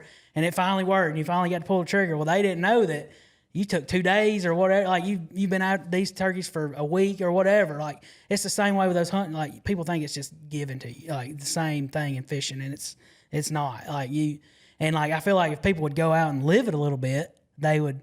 They wouldn't be so quick to judge people on that exactly. kind of stuff. It's like as you talk about a live scope, or you talk about a decoy, you talk about cell cameras. It's like, does that give you edge? I was like, no. I can tell you what gives you the edge is every element that could be in the tool bag. That gives you the edge. Does live scope certainly help some anglers? And that's always a neat word to me. Like, growing up in the South, it's fishing. But to the sophisticated people, it's angling. And I find that to be so true. It's like, it's amazing how getting your boat in the right position, to where it is angling. How does that lure coming into the water? Are you catching on the side of them? Are you behind the fish? Are they swimming? It's so much technical stuff that it can't even be portrayed until you live it, until you do it. Exactly. Same with using a decoy. Does it work on every turkey? Absolutely not. I've killed a lot of turkeys with a decoy. I probably run off at least equal that amount that literally probably could have sat there and yelped them in. But the same guy criticizing the decoy or the same guy criticizing the live scope, this same guy is using a mouth call that literally is state of the art, that makes the most realistic sounds, sitting there with the best in camouflage. Probably in a blind. In a blind with a $high shotgun. In some cases in a blind. Some cases they're moving through the woods. In some cases they're thinking that they're honorable, but they don't have a little 5-year-old, 6-year-old kid. They don't have a dude that's, maybe recovering alcoholic or drug addict that you're taking them out there that don't know the skill set of it. They're by themselves. How much easier is it to go out by yourself and kill a turkey? It's way easier than when you take 4 or 5 people of beginners. 1,000%. And so at the end of the day, everything's perspective, and you're exactly right. Living the lifestyle is where you learn the do's and don'ts. And then guess what? You realize that the do's is a don't in the next lake, and the don'ts are a do. Exactly. And that's what people don't realize. They got everything so guaranteed. They've got a conclusion on their emotion that live scope is the reason the fisheries are hurting. Well, that's a lie. Now you're high behind conservation. Go look at every public lake across, unless some kind of Mother Nature or God or some kind of crazy grass or fungus, fishermen ain't hurting the lakes. Nope, now, are there more people competing? Is people watching MLF? But that's what we wanted. That's what we wanted. Grow the sport. You want people to get out there. Exactly. What's the best therapy a man can have? Whether you're catching fish, whether it's on the bank in a John boat or a bass cat, sitting out there chilling, relaxing, thinking about life, thinking about your blessings, and every once in a while you catch a fish. Yep. So everybody's at it for different reasons. If you have a tool that allows you to catch a few more fish, and like I said, nowadays you're not going to seine the lake with it. You're just not. But if it allows that guy to catch him 15 crappie and have a good time with his youngin', or that's what it's about. I mean, like I said, my dad was old school as it comes, and I know if he could afford it when we was kids, we would have had it on our boat to keep us interested and out there, And that's how I kind of look at it, and overall, and I think I mentioned it earlier about is if we can figure out a happy medium with the viewers and like you said, it's not going anywhere. These companies are still coming out with better versions of their sonar every year anyways. And it's part of it now. And the fish are going to adapt. Just like we was talking about the Alabama rig, they're going to adapt to that. And they did adapt. Now you hardly even hear of an Alabama rig. It's kind of like a spinnerbait. Certain times of the year it's okay to use. And now it's just another bait in the tackle box, which we don't get to use it. They still, I don't know why it's banned still, but because we would hardly use it now anyways, besides a couple months out of the year, just like a spinnerbait or whatever it may be, But yeah, it's like, we got to look at it as like all these older, I say older, man, old time, like the guys that's been in it forever. All they talked about was growing the sport. Well, now they've grew it, and they've got these kids involved, and now they it's the same way in the hunting industry. Exactly. I had a guy come by booth one time, and he was super nice. But I read through the lines of what he was saying, and he was mentioning all the technology in hunting and fishing. He's a big outdoorsman. He's a country guy. He's like, man, I just think we got enough turkey hunters, man. We don't need to be. He said, I'm scared that too many people out there are going to decimate the turkeys. Same with fishing, this live scope. I said, yeah, man, I agree with you.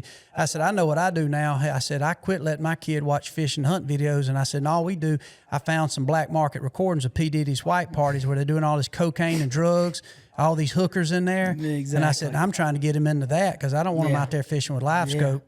And, man, that dude looked at me like, I said, we got to be careful. I said, because it's hard to share some of these resources. I agree, yeah. It's a lot more fun to go out here on Lake Hardin, when everybody ain't out there wakeboarding, riding jet skis, and in every cove, these spots that is good, and you pull up and there's already 2 boats out there. I get that that's frustrating because our selfish ambition, nobody knows about this spot. In reality, they do. All right, and then you get out there, but who's to say that this guy that's out there fishing, young or old, who's to know what this guy's battling? And so what's the best place for this young man, this young woman, or this granddaddy, uncle, or dad to be? Possibly on this lake, praying, thinking, seeing all your blessings, seeing the wood ducks.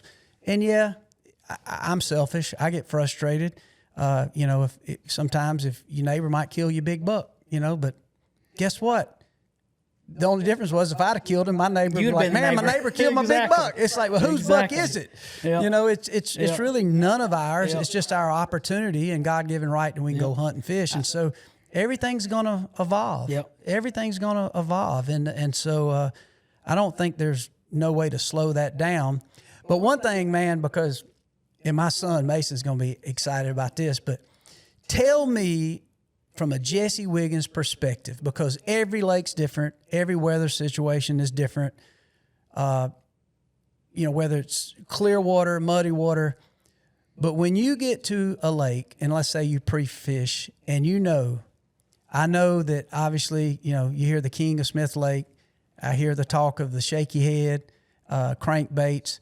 But when you get to a lake and you know that these are the conditions, what is that perfect conditions to where you like, okay, this is my game? Yeah. So the tournament I won on Lake of the Ozarks, it was one of our Bass Pro Tour tournaments. Like we got there and I pulled out that shaky head and I skipped it under a few docks, and every dock there's just one swimming off with it, just biting it, and I'm just like, this is heaven, this is it. Yeah. So they were spawning, like they were up on their bed. You couldn't see them; the water was dirty, but like I'd had enough experience. I knew where they'd be sitting around those docks, like just growing up on Smith. It fished exactly like Smith Lake did. And, when I showed up there and I seen those fish, or I got all those bites, I was like, to be fair, I was catching a lot of smaller ones. Like our minimum was a 2-pound minimum. It had to be 2 pounds to count. And I was catching a lot of smaller ones, but I was like, man, if some of them females show up in this tournament, like we're going to be okay, And then sure enough, the first day, and went back through some of those areas, and I was catching bigger ones. And I was like, this is my game. This is me. Tough cast. Skipping and stuff. Under dock cables, and I'd have to maneuver. Yeah. Yep, and a lot of people get nervous, but I just grew up around it, so I knew how to, maneuver around in boat position and stuff. It was my wheelhouse. But I will say, like, that tournament, like, just to speak on our level of competition, that tournament was, like, you couldn't have set it up better for me, like the way I like to fish. As far as your discipline of what you... Exactly what I wanted to do. Your confidence of fishing and that. I still only won by 2 pounds. Oh, my God. So, it's like, God, I was on them as best as I've ever been in a tournament. I still only won by 2 pounds. Like, that just shows you how, like, hard it is to win one of those tournaments. And, like, guys like Wheeler and all them that's won. I think Wheeler's won, like, 10 of them in, like, 6 years, 7 years. It's just like mind blowing to like the way all of those guys can adapt. Exactly. Like to every, even in that tournament, like they were doing exactly what I wanted them to do. And those other guys were doing different stuff and making it work. And still only winning by 2 pounds. I was like, golly, I don't know if it's hard to win these jokers, And so like that was my dream tournament. When you show up and they're spawning and I can catch them on that, like obviously that's my favorite way to do it. But that's how I grew up. On Smith Lake. That's how, that was why I was able to qualify, was because of Smith Lake, winning that tournament and all that. So, but yeah, when I see that situation, I feel, and we had a couple tournaments like that this year and I ended up doing good in top 10 them, and I didn't win, but it was close. And it was that kind of deal set up like I wanted them to be. And man, it's fun when you get to do what you want to do, where you want to do it. That's a dream. It happens once every 2 or 3 years when you get to, where your next bite's coming from. Like, like if I throw it right here, one's going to bite it, And I heard you say one time too, is like a lot of people hate struggling and fishing and having to flip or skip around these docks.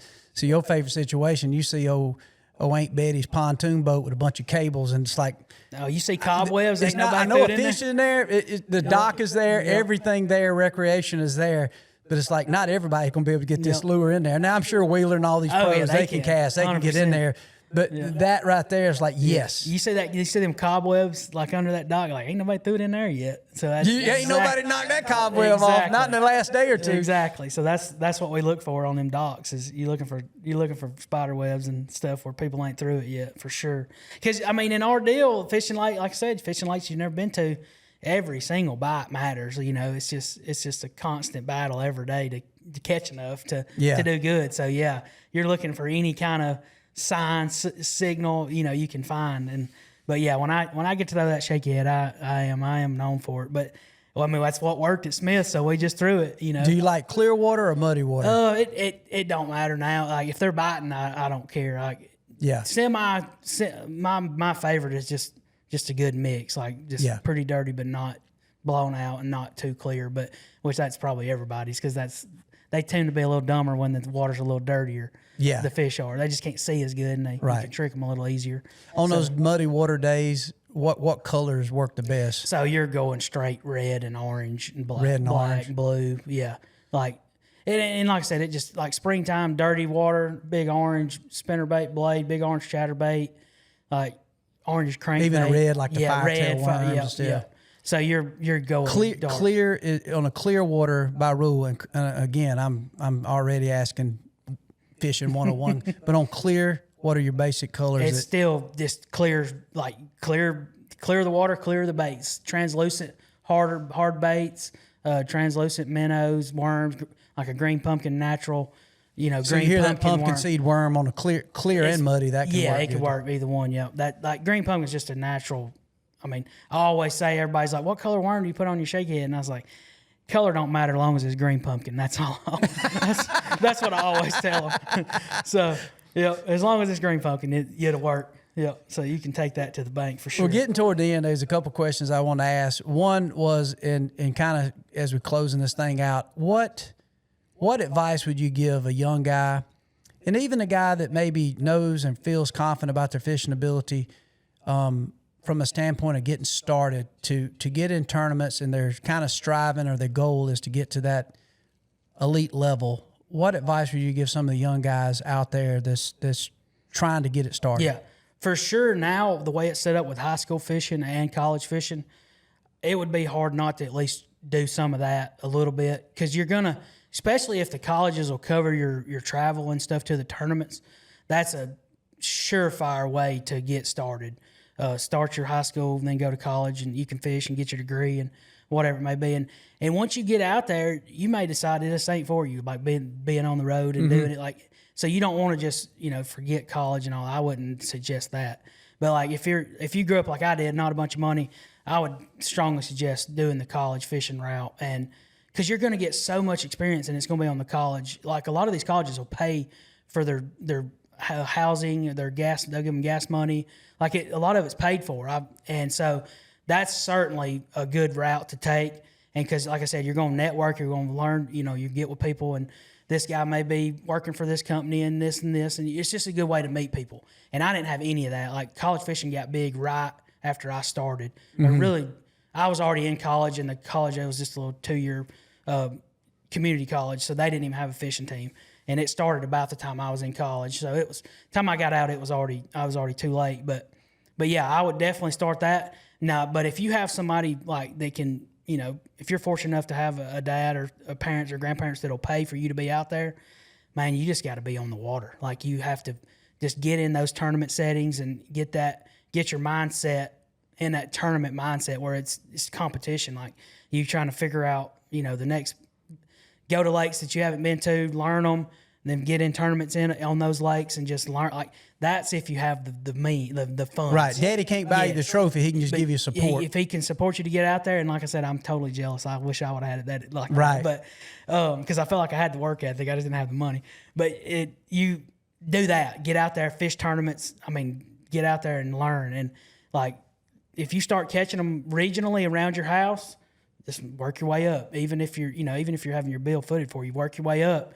And you're, like I said, you're going to have that base of, knowledge you can always fall back on. Like even now fishing professionally, like I'll go try different stuff or whatever bait's supposed to be hot for that lake or, whatever. And like it don't work out, I'm still going back to my shaky head and my chatterbait, like the stuff that I'm going to use no matter, it's always tied on, So like you get that and you get your confidence, and like you build your confidence when you're younger and learning how to do it. And then you just, like I said, just work your way up. And like there's avenues now, both leagues, Bassmaster and Major League Fishing have avenues to start from when you're younger to work your all the way up. And you just work your way up. Just if you catch them, move like I did it. I won the money fishing. I'm going to spend it fishing. So that's how I looked at it. And I just, like I said, I worked my way up from the bottom. And I mean, it's possible. Like I said earlier, like, if you look back, like the odds of me doing it was fairly slim, I have to imagine. And, but like I said, I just sacrificed a lot. And if you want to do it professionally, you're going to have to sacrifice. Like it's just part of it. And like I said, these young kids that are dominating, they don't have a home life. Like they're on the road fishing. That's it. They're fishing. That's just what they do. And they sacrifice. And that's why I have respect for them, because I know what it has took for them to get there. And that's why I have a hard time like disparaging their when they win and stuff, is because I know what it took to get in that position. And so, yeah, like if you have the time, you got to spend it on the water. Like you have to be out there learning, and like nobody's going to like you said earlier, nobody's going to put the fish in the boat for you. You can lead the horse to water, but you can't make him drink. So you got to be out there. Like your daddy can pay your way, but he's not going to put the fish in the boat. So if you can, like I said, travel around doing it, you're going to learn. And if you don't learn, you get to go home and do something else. That's just part of it. Like it wasn't meant for you. But if it is, you will catch them and you will learn to do it if you want to do it. Yeah, you might be to a degree, get spoiled with the support, what you're saying, but you can't be spoiled in the craft. You got to grind. You have to get it. Yeah. Yep. Like one of the younger guys I know, like his dad set him up to fish, and he's one of the dominant ones out there right now. And I'm like I'm so jealous. Like I wish, but he's still got that dog in him, don't he? Son. He's got it. Just a dog. And it's okay, like then and that, like I said, the cream rises no matter what. You look at even like a Hayden Deegan in motocross right now. They've been millionaires their whole life. But you can't deny the kid ain't got some dog in him. He's always been on the best dirt bikes. His dad can't press that gas. He can't press that gas. There's a lot of kids that back off that knob a little bit when they gets tough, and you got to have it in you to. Well, I even love your trajectory because now you look at even say travel baseball and stuff, and I'm looking out there at coach pitch, and these kids all got a $500 bat. Everybody got a bat, and I'm thinking, exactly what I told my youngin'. Hit that ball. So I told my youngin', I was like, we didn't even have our high school team. We had 2 bats on our whole high school team. Same with 2 bats, and all these kids have 2 bats in their bag now. I'd be mad like you said with the same bat. Like I'd be over there just like you warmed up with I got you put a weight on this older wood thing we had and. I was like, yeah, dang, everybody's got their own bat now. That's what, because I'd been away from it for so long and then come back with helping River or coaching River. And it's like, golly day, like this is totally different. And that's why I was telling my wife, she played college softball. I was like, did y'all have y'all's own bat in college? She's like, I think we had like 3 or 4 bats. They had a few more in college, but it was. And you got them funny. at the donut sale. The school had a donut sale or something, selling cookies or something, or a car wash to buy 3 bats. Exactly. That's what in our high school, we had a fundraiser and was able to buy 2 bats for our high school. I just remember, I tell Haley that all the time in River. I'm like, we had to use the same. Ain't no telling how cracks was in that bat time the season was. Ain't no telling. Yeah. But that's funny, though. Well, last question I got for you. So, obviously, you getting ready for a tournament. Let's say it's setting up on the shaky head and you fired up. What is your song? What's your band or group that, by God, Jesse Wiggins is ready to run through the football sign, go out there and dominate? What's your hype song, man? What's your hype band? Thunderstruck, AC/DC. Got no AC/DC. You can't go wrong with it. Like, anytime you ever crank up at, are you ready? But the thing about it is, and I've talked to Gerald about this too, you get too carried away if you get too hyped up. Gerald probably cranks up Taylor Swift. Probably so. He does. He cracks on Taylor and Luke Bryan all the time, but he listens. He's probably got it crunk. Yeah. I called him. Remember that was it this time last year? Remember he was down vacationing, and Gerald let that guy beat him up down there on the beach. Yeah. I called him. I said, "Dude, are you?" No, I texted him. I said, "Man, that's embarrassing, bro. I said you're leading redneck, and you got whooped down at the beach. Look, that text. He said, and like, brr, brr. Man, Gerald, I don't talk to Gerald a lot, because everybody's so busy. We all communicate through text, so very rarely do your friends call you anymore because everybody's busy. And I knew I was sitting there with my kids. And they all big fans of the fishing, you guys and Gerald. And so Mason said, did you see Gerald got in a fight? Mm-hmm. And we're sitting at the dinner table. And my wife was so mad because we just sat down at the dinner table and we always put our phones up. And he said, yeah, man. So literally he showed me the video and it's Gerald, like he had a black eye. Yeah. And I said, what? And I didn't know any of the details. So I grabbed my phone. I text Gerald. I said, Gerald, bro, what's up with you getting your butt stomped down there at the beach? And, man, I'm telling you, Jesse, the text didn't go through. Gerald called me. Let me tell you something, buddy. And, man, here it goes. I get the WWE, Gerald Swindell on the fight. And I think in reality, Gerald whooped that guy pretty good. But, God, it was – actually, I think he was causing a lot of damage down there and being a bully. But Gerald, he humbled him up pretty quick. But, man, Jesse, I cannot thank you enough for coming and chat with us. Obviously, I'm intrigued by what y'all do.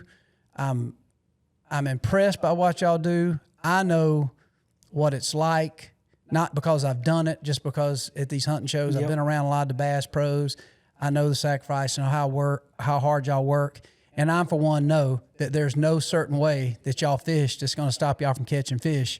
And so I like being friends with guys like y'all because obviously when I do want to catch fish, I know if one of y'all guys in the boat, and I have no pride or ego about it, I'm excited, and hopefully we'll be able to get some video. I want you to show me how to run a shaky head. My son Mason is probably crying right now. He's like so jealous. He loves you. All my kids do. Waylon's so excited. So I say, man, we close this thing out. Let's go get us a big old cheeseburger. Only time I went fishing one time with a Bass Pro guy that I swear to God about starved to death was Hank Parker. in my mind, I thought we was going to have sandwiches in the boat and we was going to eat barbecue. And Hank, we was just out there just doing a TV show. He's Hank Parker Magazine. And I about starved to death, man, because I'm like, Hank, are we going to drink a water? Yeah. And that was when I could not believe how well you got. That was the first time I'd ever, I fished with Gaggallardi years ago when FLW did with this tournament. And I could not believe, and that was the one thing that I was fascinated, not to get too off subject, but the ability to cast and to pinpoint throwing at the leg of that chair, not at a 4-foot surface. And I remember we're fishing, and Hank knew where these fish were, and he's like, I'd cast. He's like, nope, over there. And I'm like, Hank, I'm there. No, you ain't. Right. 2 foot to the left. I'm like, I cannot get this lure within 2 foot of where you're talking about. And I'm over there, and I was just blown away at Hank that. Parker's so cool. Like, he's just he's know an him. OG. I've met him, but he don't know me. But I was like, this is the coolest guy. Like he's an OG, man. Such a good man too. He's such a good human, and he's got heck of like he won 2 Bassmaster Classic, and he said, I'm done. I'm going to raise my kids. And he just he could have kept he retired at the height of his career. I give him so much credit for walking away from it, especially after winning, because that can get addictive.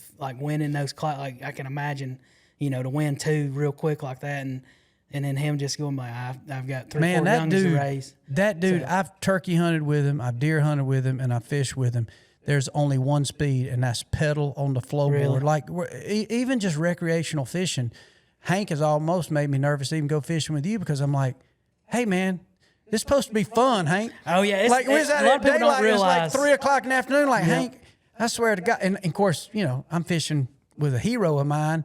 I don't want to be, the guy that taps out. But finally, I tapped. I said, Hank, bro, we didn't. I don't know how many. We're not. It's not a tournament. Yeah. This is a recreational fishing day. We're videoing. The cameraman has now sat down on the boat and said, I got enough for 3 shows. Yeah. Yeah. And finally, I sat down and said, Hank, my God, can we please go back and get some Gatorade? And I swear, a peanut butter and jelly sandwich, I would rub it on my face. I'm so hungry. He's like, well, I thought you wanted to fish. Like, hey, we've been fishing since 7 o'clock this morning. It's 3 o'clock. Yeah, it's not watching a cork go under. No, that's a lot of people think you hear fishing watching the floater go under. It's not that. Oh man, it's intense. We circled that. It was a big. Yeah. We circled that thing 10 times, and I'm like, and then on top of that, he's catching 10 fish to my 2.